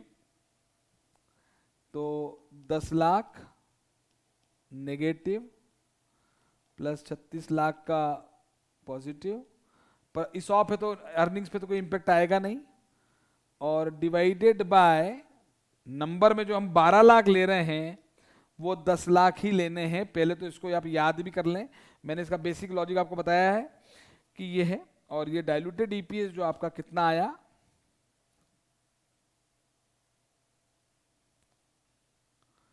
भाई एक्चुअली इसको ऐसे सोचो, इसको ऐसे सोचो एक मिनट के लिए। देखो इंडेस का प्रोविजन है, हमको समझना चाहिए कि जब एंटी, अच्छा एक बात बताइए, एक बात बताइए, मैंने भी थोड़ी देर पहले एक बार कही भी थी बात आपको कि BEPS is equal to DEPS कब होगा, ये बताइए मुझे। When BEPS is equal to DEPS, no potential equity share. Yes, अभी थोड़ी देर पहले मैंने कहा था कि अगर आपके पास पोटेंशियल इक्विटी शेयर है ही नहीं, तो पोटेंशियल इक्विटी शेयर है ही नहीं, तो पोटेंशियल इक्विटी शेयर अगर नहीं है तो डाइल्यूटेड ईपीएस या तो निकलेगा ही नहीं, और या आप ये कह लो कि बीईपीएस और डीईपीएस बराबर है, बराबर है। आपने बोला हाँ सर बिल्कुल ठीक बात है, बीईपीएस और डीईपीएस बराबर बराबर है, समान लो, है ना। और एक और केस है ना, what are potential equity shares. Potential equity shares वो होते हैं जो कि फ्यूचर में इक्विटी शेयर में कन्वर्ट हो सकते हैं, और वो डाइल्यूटेड ईपीएस निकालते वक्त काउंट होते हैं। मतलब हम ये मान रहे हैं कि उनका डाइल्यूशन इफेक्ट होगा, लेकिन अगर एंटी डाइल्यूटिव होता तो हम डिस्क्लोज ही नहीं करते। तो अब आप खुद बताइए मुझे, मैं इंडेस के प्रोविजन की बात नहीं कर रहा हूं, मैं एग्जाम पॉइंट ऑफ व्यू से बात कर रहा हूं, ताकि दिमाग में आपके फिट हो जाए, ताकि आपसे गलती ना हो। क्योंकि अगर मैं अभी 100%, जैसे मैंने अभी कहा भी था, और अगर मैं भी आपसे डाइल्यूटेड ईपीएस निकलवाऊं ना, तो आप 100% इसको 12 लाख से डिवाइड करेंगे, मुझे मालूम है आप 12 लाख से डिवाइड करेंगे और आंसर निकालेंगे। जबकि मैं क्या कह रहा हूं कि आपने बोला बीईपीएस और डीईपीएस बराबर कब होते हैं, जब एक तो पोटेंशियल इक्विटी शेयर है ही नहीं ना, तो जो बीईपीएस है वही डीईपीएस है, और दूसरा जब पोटेंशियल इक्विटी शेयर हैं और आपके वो potential equity share anti dilutive हैं। ये एक कैटेगरी की बात हो रही है, अभी मोर देन वन कैटेगरी की बात नहीं हो रही। याद करिए, जब मैंने आपको एक कैटेगरी, हाँ वन सिंगल कैटेगरी का पोटेंशियल इक्विटी शेयर है ना, केवल कन्वर्टिबल ऑप्शन है भी हमारे पास, या केवल कन्वर्टिबल डिबेंचर होता, या केवल कन्वर्टिबल प्रेफरेंस शेयर होता, तो हम पढ़ चुके हैं, है ना। तो मैं पोटेंशियल इक्विटी शेयर अगर नहीं है तो बीईपीएस बराबर डीईपीएस होता है। और पोटेंशियल, अब दिमाग में फिट कर ले, अगर potential equity share dilute anti dilutive है तो डिस्क्लोज नहीं होगा ना भाई। 12 लाख से डिवाइड करके कितना आ रहा है जल्दी बताएं। 12 लाख से डिवाइड करके कितना आ रहा है 26 लाख को? 2.167। तो फिर डाइल्यूटिव आ गया कि नहीं? ये तो बेसिक से 2.6, टोटल में देखना, इंडिविजुअल में भी वही आ जाएगा। टोटल में देखो 2.6 से 2.16 हो गया तो डाइल्यूटिव हो गया ना। जबकि हम क्या कह रहे हैं कि एंटी डाइल्यूटिव, पहली बात तो एंटी डाइल्यूटिव डिस्क्लोज नहीं होता है, एंटी डाइल्यूटिव डिस्क्लोज नहीं होता है, एंटी डाइल्यूटिव डिस्क्लोज नहीं होता है। अब डाइल्यूटिव है या एंटी डाइल्यूटिव, यही तो बात समझाने के लिए मैं बोल रहा हूँ कि असेसमेंट अलग होगा और कंपटीशन अलग होगा। असेसमेंट अलग होगा, कंपटीशन अलग होगा। असेसमेंट तो जो होगा वो केवल कंटिन्यूइंग ऑपरेशन बेस्ड होगा, और कंपटीशन जो होता है वो ओवरऑल टोटल ही होता है, ठीक है ना। तो उस केस में जब हमने असेसमेंट किया इसका, तो असेसमेंट जब हमने किया तो हमने इसको निकाल लिया कि भाई साहब ये एंटी डाइल्यूटिव नेचर के हैं। अब मैं मान लिया, मेरे दिल ने, मेरे जमीर ने, मेरी आत्मा ने, सबने मान लिया कि एंटी डाइल्यूटिव है। ये पोटेंशियल इक्विटी शेयर गलाने वाले नहीं है भाई साहब, क्योंकि कंटिन्यूइंग ऑपरेशन तो आपको लॉस हो रहा है ना। आप भविष्य में जिसकी बातें कर रहे हो, आप तो ऑलरेडी लॉस में हो, आप तो ऑलरेडी लॉस में हो। आप ये मत कहना कि इनकी वजह से मेरा लॉस हो रहा है, इनकी वजह से तो लॉस कम हो रहा है।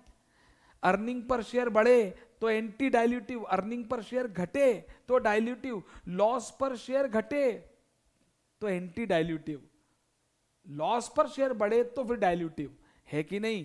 तो आप इसको लॉजिकली थोड़ा सोचें कि आपने बोल दिया है भाई साहब कि आपका ये जो पोटेंशियल इक्विटी शेयर ये एंटी डाइल्यूटिव है। सर कैसे? क्योंकि पहले आपका -1 का लॉस चल रहा है, और अब आपका आगे जाकर डिसकंटिन्यूइंग वाले तो रहेंगे नहीं, इसलिए उसको काउंट मत करो, लेकिन ये कंटिन्यूइंग वाले रहेंगे ना, तो ये उल्टा आपका लॉस पर शेयर कम कर देंगे, ठीक है। तो ये एंटी डाइल्यूटिव है। लॉस पर शेयर माइनस, कम ज्यादा छोड़ो, -1 है अभी लॉस, आपका लॉस 0.83 हो जाएगा। तो लॉस पर शेयर -1 इज लेस देन -0.83, मतलब -0.83 is greater than 1, that is why it is anti dilutive. तो अब आपने ये निर्णय ले लिया कि भाई वो देखो, आपने इंटर लेवल पे नहीं पढ़ते हैं, इंटर लेवल पे ऑप्शन हमेशा डाइल्यूटिव ही आते हैं। तो कहने का मतलब ये है मेरा कि आप ये निर्णय ले चुके हो कि डाइल्यूटिव ही है, एंटी डाइल्यूटिव हैं। तो इंडेस कहता है in case of loss from continuing operation potential shares को एक्सक्लूड करना है, हटाना है। क्यों?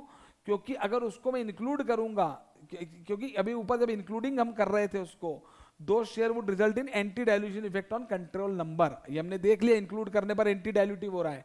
ऊपर हमने देखा कि इंक्लूड करने पर एंटी डाइल्यूटिव इफेक्ट हो रहा है, ये देखिए यहां पर, है ना। तो इसलिए यहां पर हमने 10 लाख लिया, और अब आप देखेंगे ये 2.6 ही आ रहा है ना। कहने का मतलब यह है एंटी डाइल्यूटिव डिस्क्लोज नहीं होना चाहिए। कहने का मतलब यह है कि एंटी डाइल्यूटिव डिस्क्लोज नहीं होना चाहिए। इसका मतलब यह दिमाग में फिट कर लो कि डाइल्यूटेड ईपीएस है ही नहीं। जब वो एंटी डाइल्यूटेड है तो डाइल्यूटेड ईपीएस है ही नहीं, तो फिर डाइल्यूटेड ईपीएस बेसिक ईपीएस जैसे ही हो गया। और बेसिक ईपीएस कब क्या था?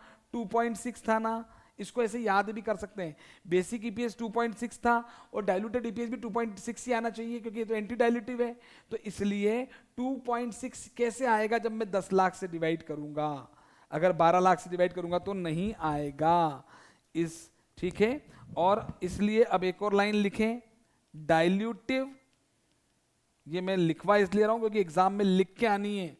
अगर ये सवाल आता है effect of potential equity shares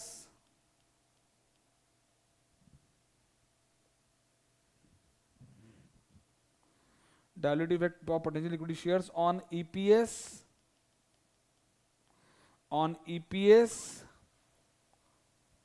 for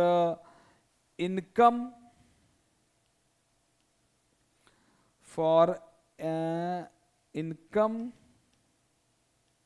from, लिखो एक बार पहले, फ्रॉम डिसकंटिन्यूड ऑपरेशन। ये नाटक सारा हुआ सीओडीओ की वजह से। discontinuing operation, discontinued operation, and net income would not be reported.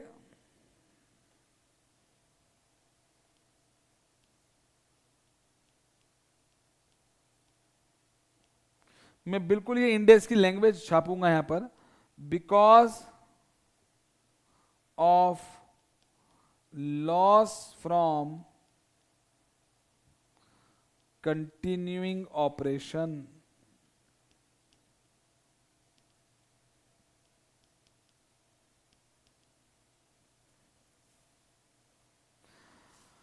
भाई डिसकंटिन्यूइंग ऑपरेशन जब फ्यूचर में रहेंगे ही नहीं तो मैं उसका डाइल्यूटेड इफेक्ट क्यों डिस्क्लोज करूं?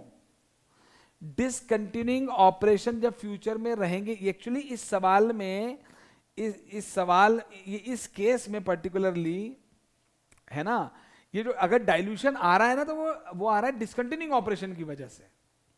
वरना भाई साहब मेरे तो मजे हैं, अभी मैं 10 लाख के लॉस में हूं और खाने वाले 10 लाख के लॉस में हूं और 10 लाख शेयर हैं, तो भैया मजा चल रहा है, यहां तो 1 के लॉस में चल रहे हैं, है ना। अब हम क्या चाहेंगे, लॉस कम हो जाए, भगवान करे लॉस कम हो जाए। तो हमने एक ऐसा कांड कर रखा है कि लॉस तो हमारा 10 लाख ही रहेगा और नीचे शेयर 12 लाख हो जाएंगे, क्योंकि 2 लाख के ऑप्शन तो उल्टा, मतलब वो एम्प्लॉय को ईसॉप के बदले में तो उनके तमाचा पड़ गया कि एक तो उन्होंने शेयर लेके और नुकसान ले लिया इस कंपनी में। भाई ऐसी कंपनी के शेयर आपके पास हैं जो लॉस में है और आपको बोला हम शेयर दे देंगे तो कौन लेगा? अब एम्प्लॉयज ने मान लो ईसॉप दे दिया और वो हो गया, एम्प्लॉय ने अभी अवेल तो किया नहीं है, तो फ्यूचर में होगा। तो कहने का मतलब ये है, लॉजिकली थोड़ा सा जाके सोचोगे ना तो लॉजिकली यही आएगा कि भाई असेसमेंट तो कंटिन्यूइंग ऑपरेशन बेस्ड हो रहा है। क्यों? क्योंकि कंटिन्यूइंग फ्यूचर में डिसकंटिन्यूइंग ऑपरेशन तो रहेगा ही नहीं, उसको भूल जाओ, है ना। भाई आप ये बोल रहे हो कि फ्यूचर में डिसकंटिन्यूइंग ऑपरेशन जब रहेगा ही नहीं तो उसके पॉइंट ऑफ व्यू से आप फ्यूचर देखो ही मत, आप फ्यूचर देखो केवल कंटिन्यूइंग ऑपरेशन के पॉइंट ऑफ व्यू से, ठीक है ना। तो कंटिन्यूइंग ऑपरेशन के पॉइंट ऑफ व्यू से जब आप असेसमेंट करोगे तो ही चेक होगा कि वो डायल्यूटिव है कि एंटी डायल्यूटिव। और यहां पर तो लिटरली बोल रहा हूं, ये वाला -1 और 0.83 माइनस वाला केस सोचो, अरे सर अभी जो है हमारे पास गुलाब जामुन नहीं है सर, उल्टा गुलाब जामुन नहीं है, नहीं उल्टा गुलाब जामुन कहीं से ला के दूसरों को खिलाने पड़ रहे हैं, तो हम तो लॉस में हैं। हाँ जी, तो अभी तो मान लीजिए फॉर एग्जाम्पल, इसको ऐसे समझना, मेरे पास 10 गुलाब जामुन हैं और खाने वाले 2 हैं, एक को 5-5 मिल रहा है, मजा आ रहा है। मेरे पास 10 के, अब मान लीजिए 2 ये थे, अब मुझे मालूम है 5 लोग और आने वाले हैं, नीचे 5 नए लोग आने वाले, मेहमान आने वाले, और साथ में वो केवल 3 गुलाब जामुन लाएंगे, तो 13 को 7 से डिवाइड करूंगा तो <5 आएगा, तो मेरा डाइल्यूटेड ईपीएस, मेरे गुलाब जामुन कम हो जाएंगे, तो ये मेरा नुकसान हो रहा है। अब मेरे पास 10 गुलाब जामुन है ही नहीं, मेरे को तो उल्टा कहीं और से लाके इन 2 को खिलाने पड़ रहे हैं, तो मैं तो नेगेटिव के 5 में हूं, है ना। अब ऊपर मान लीजिए फॉर एग्जाम्पल, यहां पर जैसे मैं अभी ये वाला केस ले लेता हूँ, गुलाब जामुन से थोड़ा सा जरूरत नहीं है, 10 गुलाब जामुन थे, 5 लोग हैं, अरे वाह 2 लोग हैं, तो 5-5 गुलाब जामुन आ रहे हैं, मजा आ रहा है जिंदगी में। अब पता चला, खबर चली मेहमान आ रहे हैं, 2 से 3 और आ रहे हैं, साले गुलाब जामुन ला ही नहीं रहे हैं, 10 के 10 रह गए, ठीक है ना। तो अब हमारा ये देखो 2 + 3 5 हो गया नीचे, ऊपर 10 ही रहा, गुलाब जामुन नहीं लाए, तो हमारे गुलाब जामुन कम हो गए कि नहीं? वो तो लाए कुछ भी नहीं और खा लेंगे, तो अभी तो हमको 5-5 मिल रहे थे, 2-2 मिलेंगे, ये डाइल्यूटेड हो गया। अब केस बना कि भाई ये 10, अब उल्टा देखो ना आप, अब मान लीजिए हमारे पास गुलाब जामुन है, हमारे पास भी नहीं है, हम तो इन 2 को भी कहीं से लाके खिला रहे हैं, तो अभी तो -5 में है हम, हमें मिल कुछ भी नहीं रहा, ऐसा सोचो, है ना। लेकिन अब पता चला भैया मेहमान आ रहे हैं नीचे, तो अब तो खुशी की बात है ना, अब तो खुशी की बात है, जो 10 ला रहे थे हम, जो ला के अपनी जेब से खिला रहे थे किसी को, तो वो 3 लोग और आ रहे हैं, उनको बुला रहे भाई तुम भी मिलाओ पैसे, और उल्टा उनसे पैसे लेके गुलाब जामुन मंगवा लिए, मतलब हमें तो फायदा हुआ ना। तो ये जो मेहमान आ रहे हैं, ये मेहमान इफेक्ट डाइल्यूशन का नहीं दे रहे हैं, ये हमारे लिए एंटी डाइल्यूशन का इफेक्ट दे रहे हैं, क्योंकि हमारा 5 से 2 हुआ तो डाइल्यूटेड था, 5 से 2 हुआ तो डाइल्यूटेड था, पर हम -5 से -2 में आ गए तो हम तो अतिथि तुम कब आओगे, अतिथि तुम कब आओगे, तुम कब जाओगे की बात ही नहीं करेंगे। तो कहने का मतलब ये है कि हमारे इस सवाल में कंटिन्यूइंग ऑपरेशन से लॉस है, तो हम तो वैसे ही लॉस में चल रहे हैं। फ्यूचर में डिसकंटिन्यूइंग वाला भले ही अभी प्रॉफिट दे रहा है, फ्यूचर में तो ये खत्म ही हो जाएगा ना। तो कंटिन्यूइंग ऑपरेशन से हमको लॉस है अभी, ठीक है। तो फ्यूचर में जब ये कन्वर्ट हो जाएंगे तो ये तो हमारा उल्टा लॉस शेयर कर लेंगे, जो बर्डन हमारे ऊपर आया था वो कम कर देंगे हमारा बर्डन। तो इनका इफेक्ट एंटी डाइल्यूटिव है, पहली बात तो ये। तो एंटी डाइल्यूटिव है तो डिस्क्लोज नहीं होगा, डाइल्यूटेड ईपीएस एंटी डाइल्यूटिव है तो डिस्क्लोजर होना ही नहीं है डीईपीएस का, मतलब डीईपीएस बीईपीएस के बराबर ही आना चाहिए। और इसी बात को ध्यान में रखते हुए आप ये बोलोगे भाई डीईपीएस जो है वो बीईपीएस के बराबर आना चाहिए, तो फिर हम नीचे नंबर ऑफ शेयर को चेंज नहीं करेंगे। इस सवाल में अर्निंग भी चेंज नहीं हुई क्योंकि ईसॉप का केस था, ठीक है। तो ये इसलिए लिखा है कि लॉस फ्रॉम कंटिन्यूइंग ऑपरेशन, अगर आपका कंटिन्यूइंग ऑपरेशन में अगर लॉस है, कंटिन्यूइंग ऑपरेशन में अगर लॉस है तो पोटेंशियल इक्विटी शेयर्स जो है हमने एक्सक्लूड किए। क्यों हमने इसको एक्सक्लूड किया? हमने देखिए हमने 10 लाख के लिया, 2 लाख एक्सक्लूड के नहीं ले, क्यों? सिंस इंक्लूडिंग करने पर उसका रिजल्ट एंटी डाइल्यूटिव आ रहा है, ऊपर हम चेक कर चुके हैं, तो उसको डाइल्यूटिव मानना ही नहीं है हमें, तो उसको नहीं लेंगे, वरना तो वो बेसिक से गिर जाएगा। हमारा जो बेसिक डिस्क्लोज हुआ था ना वही डाइल्यूटेड डिस्क्लोज होना चाहिए, तो वही डाइल्यूटेड डिस्क्लोज होगा। और इसीलिए नीचे भी लिख दिया कि डाइल्यूटिव इफेक्ट था तो सही, पर वो कब था? जब मैं डिसकंटिन्यूइंग ऑपरेशन को कंसीडर करूं, तो वो तो हम करते ही नहीं है। डाइल्यूटिव डिसकंटिन्यूइंग ऑपरेशन को तो असेसमेंट में लेते ही नहीं है, ठीक है। तो वो रिपोर्ट उसकी वजह से, डिसकंटिन्यूइंग ऑपरेशन की वजह का डाइल्यूशन है, तो हम उसको रिपोर्ट नहीं करेंगे। That's it.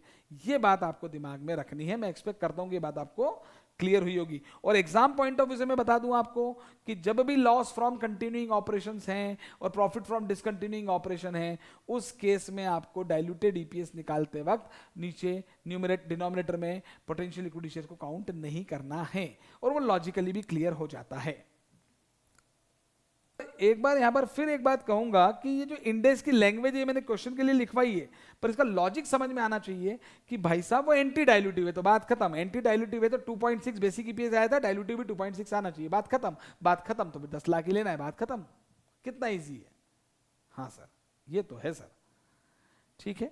और कितने स्पेशल केसेस हैं आप देख रहे हैं, कितना हम जब इंटर में AS20 पढ़ते थे उसमें और इसमें जमीन आसमान का अंतर क्रिएट हो जाता है जब हम इतनी सारी बातें यहां पर करते हैं। तो ठीक है, ये हो गया जी, बिल्कुल ठीक है, हो गया हो गया हो गया। हाँ, अब एक बहुत ही इंपॉर्टेंट बात मैं आपको बताने वाला हूं, जो सीए इंटरमीडिएट में जब हम AS20 पढ़ते हैं तो थोड़ी क्लियर नहीं होती है, ठीक है। ध्यान दें, इन बचपन का मतलब मैं कहता हूं हमेशा सीए फाइनल ही आपका जवानी है, बड़प्पन है, मतलब ये बचपन है। यानी AS20 जब आप पढ़ते थे सीए इंटर में, मैं उसकी बातें करूंगा थोड़ी सी यहां पर आपके साथ, ठीक है।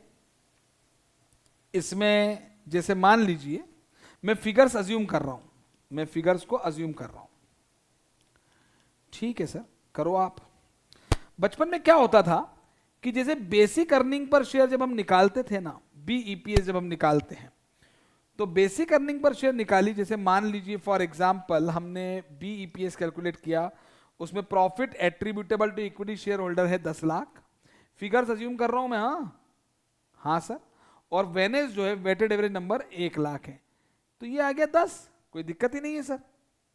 अब डीईपीएस जब हम कैलकुलेट करेंगे, ठीक है, ध्यान देना, जब हम डीईपीएस कैलकुलेट करेंगे तो हम बोलेंगे साहब अर्निंग तो है 10 लाख, अर्निंग जो 10 लाख थी वो तो है ही, फिर साहब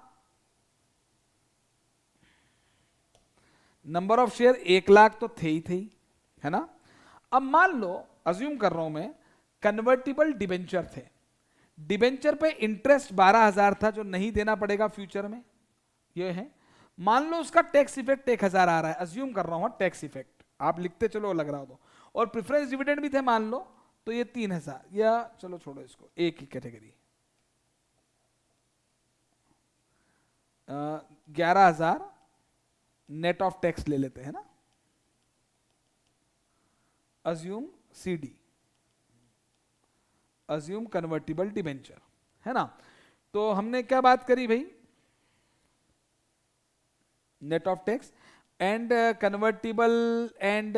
कन्वर्टिबल प्रेफरेंस शेयर भी हैं। तो मान लो कि यहां पर उसका डिविडेंड 3000 था, ये जोड़ दिया मैंने, मान लो 3000 था, ठीक है ना। हाँ, तो मान लीजिए basic earning per share 10 lakh था, वेनेस 1 लाख था, बेसिक ईपीएस हमारा बेसिक पटेश 10 लाख था, वेनेस 1 लाख था, तो बेसिक ईपीएस 10 आ गया। अब डाइल्यूटेड ईपीएस अगर हम निकाल रहे हैं तो मान लीजिए वो 10 लाख और 1 लाख तो है ही। अब कन्वर्टिबल डिबेंचर अगर कन्वर्ट हो जाएंगे तो 11,000 से अर्निंग बढ़ जाएगी नेट ऑफ टैक्स, और 3,000 से मान लीजिए प्रेफरेंस डिविडेंड नहीं देना पड़ेगा, बढ़ जाएगा।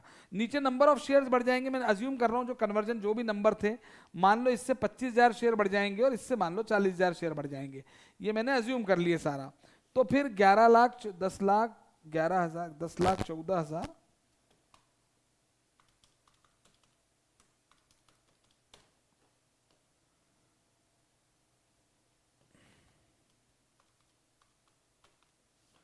10,14,000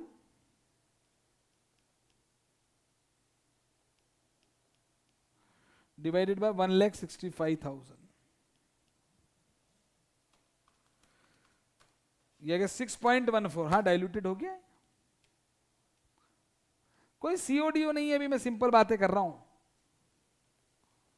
6.14 ठीक है, हाँ जी सर ये बिल्कुल ठीक बात है, ठीक है सर कोई दिक्कत ही नहीं है ना। अब इसमें एक बात ध्यान रखें, ये 1 लाख शेयर्स थे, मैंने मान लिया साल की शुरुआत से थे तो 12/12, सुनना, ये 25,000 शेयर थे, मैंने माना साल की शुरुआत से थे और अभी कन्वर्ट ही नहीं हुए हैं तो 12/12 ही आएगा, है ना। इसमें भी वरना टाइम फैक्टर मैंने अभी आपको सिखाया है, इंडेक्स 33 में हमने सीखा, इंटर लेवल पे तो बहुत कम या तो नहीं है, कम सवाल होते थे। ये 40,000 भी मैंने माना साल की शुरुआत से कन्वर्ट, क्योंकि ऑब्वियस सी बात है अगर साल की शुरुआत में थे और 3 महीने बाद ही कन्वर्ट हो गए तो 3 महीने बाद तो वो बेसिक ईपीएस में आएंगे, तो पोटेंशियल इक्विटी शेयर तो 3 महीने थे तो 3/12 ही लूंगा ना मैं यहाँ पे। हाँ, और मान लो इस साल जनवरी से दिसंबर में ये इशू 1 मार्च को हुए होते, इशू ही 1 मार्च को हुए और ईयर एंड तक कन्वर्ट ही नहीं हुए, है ना, तो जनवरी फरवरी तो थे ही नहीं, तो पोटेंशियल इक्विटी शेयर तो 10 मंथ ही थे तो 10/12 ही आते हैं। ये सारी बात मैं कर चुका हूं, मैं वो बात नहीं बता रहा हूं। पोटेंशियल इक्विटी ये सब नीचे वेटेड एवरेज नंबर आते हैं, यानी टाइम फैक्टर से मल्टीप्लाई होता है। तो मैंने इसमें माना कि भाई 1 लाख शेयर 1 लाख इंटू 12/12 थे, ये 1 लाख शेयर डीईपीएस निकालते भी 12/12 पूरे थे, और ये 25,000 और 40,000 शेयर जो पोटेंशियल इक्विटी शेयर हैं ये भी इस साल पूरे 12 महीने पोटेंशियल थे, मतलब साल की शुरुआत से थे और अभी ईयर एंड तक कन्वर्ट नहीं हुए हैं, ये आगे कन्वर्ट होंगे, इस साल कन्वर्ट नहीं हुए, तो पूरे 12 महीने थे ये। हाँ सर ये तो आ गया। अब अज्यूम, अब मैं इसी को बदल रहा हूं, देखना जरा ध्यान से, है ना। सर आप बताना क्या चाह रहे हो हमें समझ में नहीं आ रहा। मैंने कहा ये बताना चाह रहा हूं बीईपीएस बराबर, मान लो ये 10 लाख था सर, मान लिया आपने बोला तो, पटेश profit attributable to equity share holder जो है 10 लाख था। अब मान लो सवाल में दिया कि 80,000 शेयर तो पूरे 12 महीने थे और 20,000 शेयर केवल 3 महीने थे, मान लो 2 महीने थे, या तो 3 महीने, कुछ भी मान लो 3 मंथ थे भाई। 80,000 शेयर पूरे 12 महीने थे, तो सर फिर उस केस में तो सर ये divided by 80,000 divided by 80,000 plus 20,000 into 3/12 तो सर 5,000 आएगा। तो फिर सर ये तो 10 लाख डिवाइडेड बाय 85,000 हो जाएगा, तो सर ये तो 11.76 आएगा बेसिक ईपीएस। मैंने कहा हाँ। अब जो मैं बोलने जा रहा हूं ध्यान देना,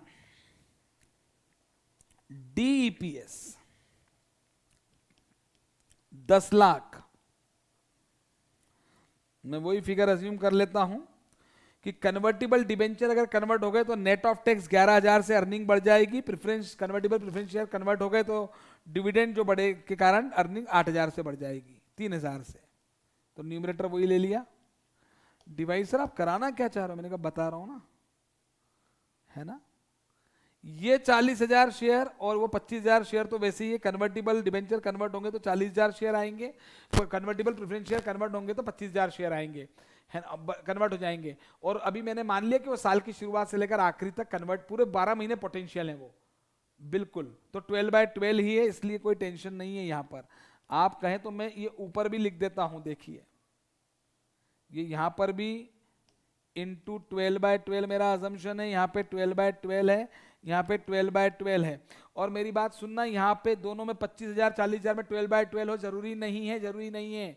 ये देखना पड़ता है कि जिस साल का बेसिक ईपीएस को आप बताना चाह रहे हो कि ये डाइल्यूट हो सकता है, उस साल आपके वो पोटेंशियल इक्विटी शेयर कितने समय पोटेंशियल थे, ये मैं हम लोग पहले डिस्कस कर चुके हैं, तो जरा ध्यान रखना इस चीज को।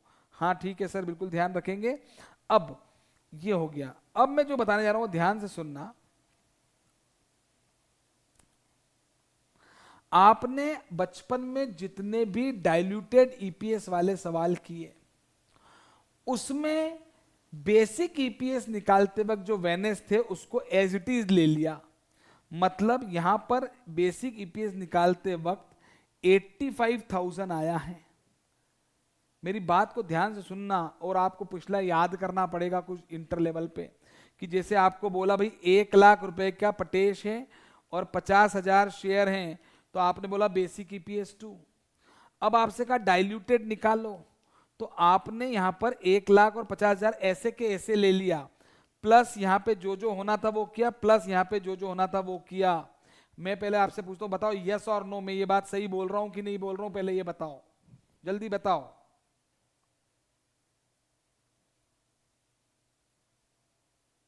हेलो, ये आप बता सकते हैं मुझे?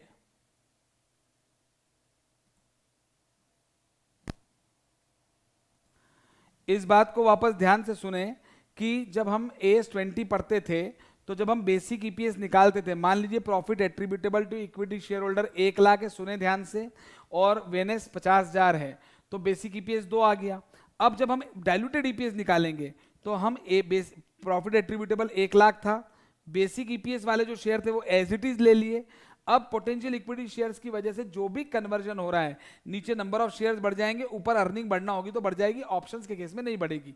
ठीक है, तो हम ऐसे ही करते थे। क्या आप मेरी इस बात से सहमत है? पहले तो आप मुझे ये बताएंगे। Yes sir. हाँ, तो अब मैं आपको जो बताने जा रहा हूं वो ये बताने जा रहा हूं कि आपके दिमाग में ये फिट है, जरा ध्यान देंगे, आपके दिमाग में ये फिट है, ध्यान दें कि भाई डाइल्यूटेड ईपीएस निकालते वक्त हम नीचे नंबर ऑफ शेयर्स जो चेंज होने वाले हैं वो ले लेते हैं, उनकी वजह से न्यूमरेटर में जो अर्निंग इफेक्ट आने वाला है वो ले लेते हैं। अच्छा, ये भी ध्यान रखना कि नीचे नंबर ऑफ शेयर जब हम डाइल्यूटेड ईपीएस वाले पोटेंशियल इक्विटी शेयर में लेते हैं, जैसे मैंने यहाँ लिया 12/12, यहाँ पे 12/12, ये तो कुछ भी हो सकता है, ये तो ये देखेंगे कि कितने समय वो पोटेंशियल थे उस ईयर में। लेकिन हमारे दिमाग में पिक्चर क्या सेट है बताऊं मैं आपको, कि बेसिक ईपीएस निकालते वक्त जो शेयर थे वो ऐसे कैसे लेने, जबकि ऐसा नहीं है। मेरी बात अब ध्यान सुनना, इसी सवाल में ये 80,000 लोग गलती, अगर आपके दिमाग में ये बैठा हुआ है कि डाइल्यूटेड ईपीएस निकालते वक्त मुझे शेयर वो वाले शेयर तो लेने ही है जो बेसिक ईपीएस में थे, तो वो ऐसा क्यों था मालूम है कि इंटर लेवल पर जितने भी आपको डाइल्यूटेड ईपीएस के क्वेश्चन थे ना, उसमें डायरेक्टली आपको बेसिक ईपीएस का वेनेस दिया हुआ था, उसमें ये बाइफर्केशन नहीं दिया था कितना 3/12 है कितना 12/12 है। आप गौर से ध्यान देना, मैं क्या कहना चाह रहा हूं, मैं ये कहना चाह रहा हूं कि ये 80,000 इंटू 12/12 था ना, तो डाइल्यूटेड ईपीएस के लिए तो ये 5,000 इंटू भी 12/12 ही आएगा। मैं ये कहना चाह रहा हूं, मतलब सर ये 10,14,000 डिवाइडेड बाय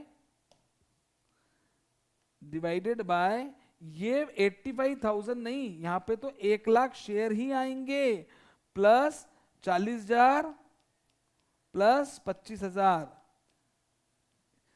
ये मैं बोलना चाह रहा हूं आपको, ये बड़ी इंपॉर्टेंट बात है जो मैं आपको बता रहा हूं, उसका रीजन समझें, लॉजिक समझें। हमने आज तक जितने भी डाइल्यूटेड ईपीएस वाले क्वेश्चन करे ना, आप ध्यान देना, उसमें 99 या 100% केस में आपको profit attributable to equity share holder और वेनेस का अमाउंट देके, नंबर देके रखते थे। वेनेस कैलकुलेशन के सवाल अलग थे, जिसमें 3/12, 8/12, 7/12, 6/12, 4/12 ये सब चलता रहता था।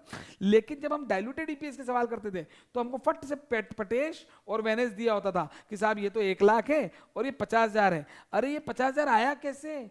हो सकता है ना 50,000 इंटू 12/12 हो, और या फिर ये हो, मान लो ये 1 लाख है और ये मान लो 85,000 है, तो ये 85,000 कैसे आया? मान लो 85,000 इंटू 12/12 से भी आ सकता है, और ये 1 लाख, ये 80,000 इंटू 12/12 और 20,000 इंटू 3/12 से भी तो आ सकता है 85,000। हाँ, तो आज तक जितने भी क्वेश्चंस आप करते थे डाइल्यूटेड ईपीएस वाले, उसमें डाइल्यूशन की वजह से जो न्यूमरेटर डिनोमिनेटर में चेंज आ रहा है वो तो एक अलग मैटर है। आप बेसिक ईपीएस का numerator denominator as it is ले लेते थे, वहां पे नंबर ऑफ शेयर आप ये मान के एज इट इज लेते थे कि वो 12/12 ही थे। तो सर ऐसा क्यों? अरे लॉजिकल है। आप क्या कह रहे हैं कि ये जो पोटेंशियल, ये जो इक्विटी शेयर्स हैं, ये मेरे 3 महीने ही थे केवल। हाँ सर यही तो कह रहे हैं। अरे पर फ्यूचर में 3 महीने थोड़ी देंगे, फ्यूचर में तो ये पूरे 12 महीने ही रहेंगे ना। डाइल्यूटेड तो फ्यूचर को ध्यान में रखते हुए निकाल रहा हूं ना मैं। Is this clear? Is this point is clear? क्योंकि आने वाले अगले क्वेश्चन में ये पॉइंट डिस्कस होगा। Yes it is very important point कि ये डाइल्यूटेड निकालते वक्त, तो भाई आज ये इस साल जब हम बेसिक ईपीएस की बात कर रहे थे तो 20,000 शेयर 3 महीने थे, लेकिन डाइल्यूटेड ईपीएस में मैं क्या कह रहा हूं कि फ्यूचर में जब कन्वर्जन होगा तो फ्यूचर में क्या होगा, तो भाई फ्यूचर के हिसाब से मैं आज के ईपीएस को कम कर रहा हूं ना, डाइल्यूट करने की बात कर रहा हूं, तो फिर फ्यूचर में तो ये 5,000 इंटू 12/12 ही रहने वाले हैं, तो डाइल्यूटेड ईपीएस के वक्त ये पूरा ही आएगा। तो ये बड़ा इंपॉर्टेंट पॉइंट है जो कि हमें डिस्कस करना था। और ये अभी आने वाले जो अगला एक क्वेश्चन हम करने वाले, मैं आपको बता दूं कि एक बहुत ही इंपॉर्टेंट इलस्ट्रेशन है जो मैं नेक्स्ट क्लास में आपको कराऊंगा, वो है अपने स्टडी मटेरियल का इलस्ट्रेशन है, वो इलस्ट्रेशन नंबर 12 है जो कंटिजेंटली इशूएबल शेयर्स पर है, जिसमें Q1 Q2 बड़ा इंपॉर्टेंट क्वेश्चन है। क्वार्टर वाइज ईपीएस भी निकालना है, टोटल भी निकालना है, और कंटिजेंटली इशूएबल शेयर्स को हम डिस्कस करने वाले हैं। ठीक है, तो यहां पर जो है अब जो ईपीएस बनता है आपका वो 10,14,000 डिवाइडेड बाय 1,65,000, वही आ जाएगा 6.14 आएगा। वो तो डाइल्यूटेड ही रहा है वो। ठीक है, ये देखिए आप। तो मेरा कहने का मतलब ये है कि इस पॉइंट को आपको ध्यान रखना बहुत जरूरी है। ठीक है, वरना हमारे दिमाग में तो फिट था कि जो बेसिक ईपीएस के वेनेस है वो तो ऐसे कैसे ही आ जाते हैं, ऐसा नहीं है। यहाँ बेसिक ईपीएस के वेनेस देखिए 85 है, और यहाँ पर बेसिक ईपीएस का जो वेनेस था, ठीक है ना, 1 मिनट मैंने यहाँ गलत ले लिया, ये 20 इंटू 12/12 आएगा ना, मैंने भाई ये 20,000 शेयर 3/12 की जगह 12/12 रहेंगे ना, तो ये मैंने अमाउंट नंबर गलत ले लिया, कॉन्सेप्ट तो वही बताया 20,000 इंटू 12/12, तो ये फिर आपका यहां पर 1,00,000, वो मैंने यहां सही लिखा हुआ था, प्लस 40,000 प्लस 25,000। तो आपको मेरी भावनाएं समझ में आ गई होंगी। हाँ सर आपकी भावनाएं बिल्कुल समझ में आ गई हमें। हम इस कहानी से ये सीखे हैं, मैं वापस बोलूंगा, कि डाइल्यूटेड ईपीएस निकालते वक्त हम न्यूमरेटर में जो डिनोमिनेटर में जो नए नंबर ऑफ शेयर्स आने वाले हैं वो लेते हैं टाइम फैक्टर के हिसाब से, और ऊपर अर्निंग्स पे जो इंपैक्ट आता है वो ले लेते हैं। ठीक है, लेकिन डाइल्यूटेड ईपीएस निकालते वक्त आज तक हमारे दिमाग में ये था कि जो बेसिक अर्निंग पर शेयर की अर्निंग है और नीचे शेयर वो ऐसे ऐसे कैसे आ जाते हैं, जबकि ऐसा नहीं है। बेसिक ईपीएस में भी जो वेनेस आए हैं, अगर उसमें कोई सारे 12/12 थे तो दिक्कत नहीं है, लेकिन अगर कुछ 12/12 नहीं थे, तो आज वो 12/12 इस साल नहीं है, पर मान लीजिए इस साल वो केवल 3 महीने थे तो 3/12 लिया मैंने, लेकिन फ्यूचर में तो वो 12/12 ही होंगे, तो डाइल्यूटेड ईपीएस निकालते वक्त वो भी पूरे ही लिए जाएंगे। ठीक है, तो ये बड़ी बड़ी इंपॉर्टेंट बात थी, तो मैं उम्मीद करता हूं कि ये बात भी आपको समझ में आ गई होगी। ठीक है, चलिए तो भाई चलिए क्लास को खत्म करते हैं, और ये बड़ी इंपॉर्टेंट बात हमने कही, ये जो पॉइंट मैंने अभी बताया नेक्स्ट क्लास में हम डिस्कस करेंगे। कॉन्टिजेंटली इशूएबल शेयर्स का इंपैक्ट हमें देखना है, और एक कंसोलिडेटेड फाइनेंशियल स्टेटमेंट में ईपीएस कैसे कैलकुलेट होता है वो देखना है। ठीक है, चलिए ओके, टाटा बाय बाय।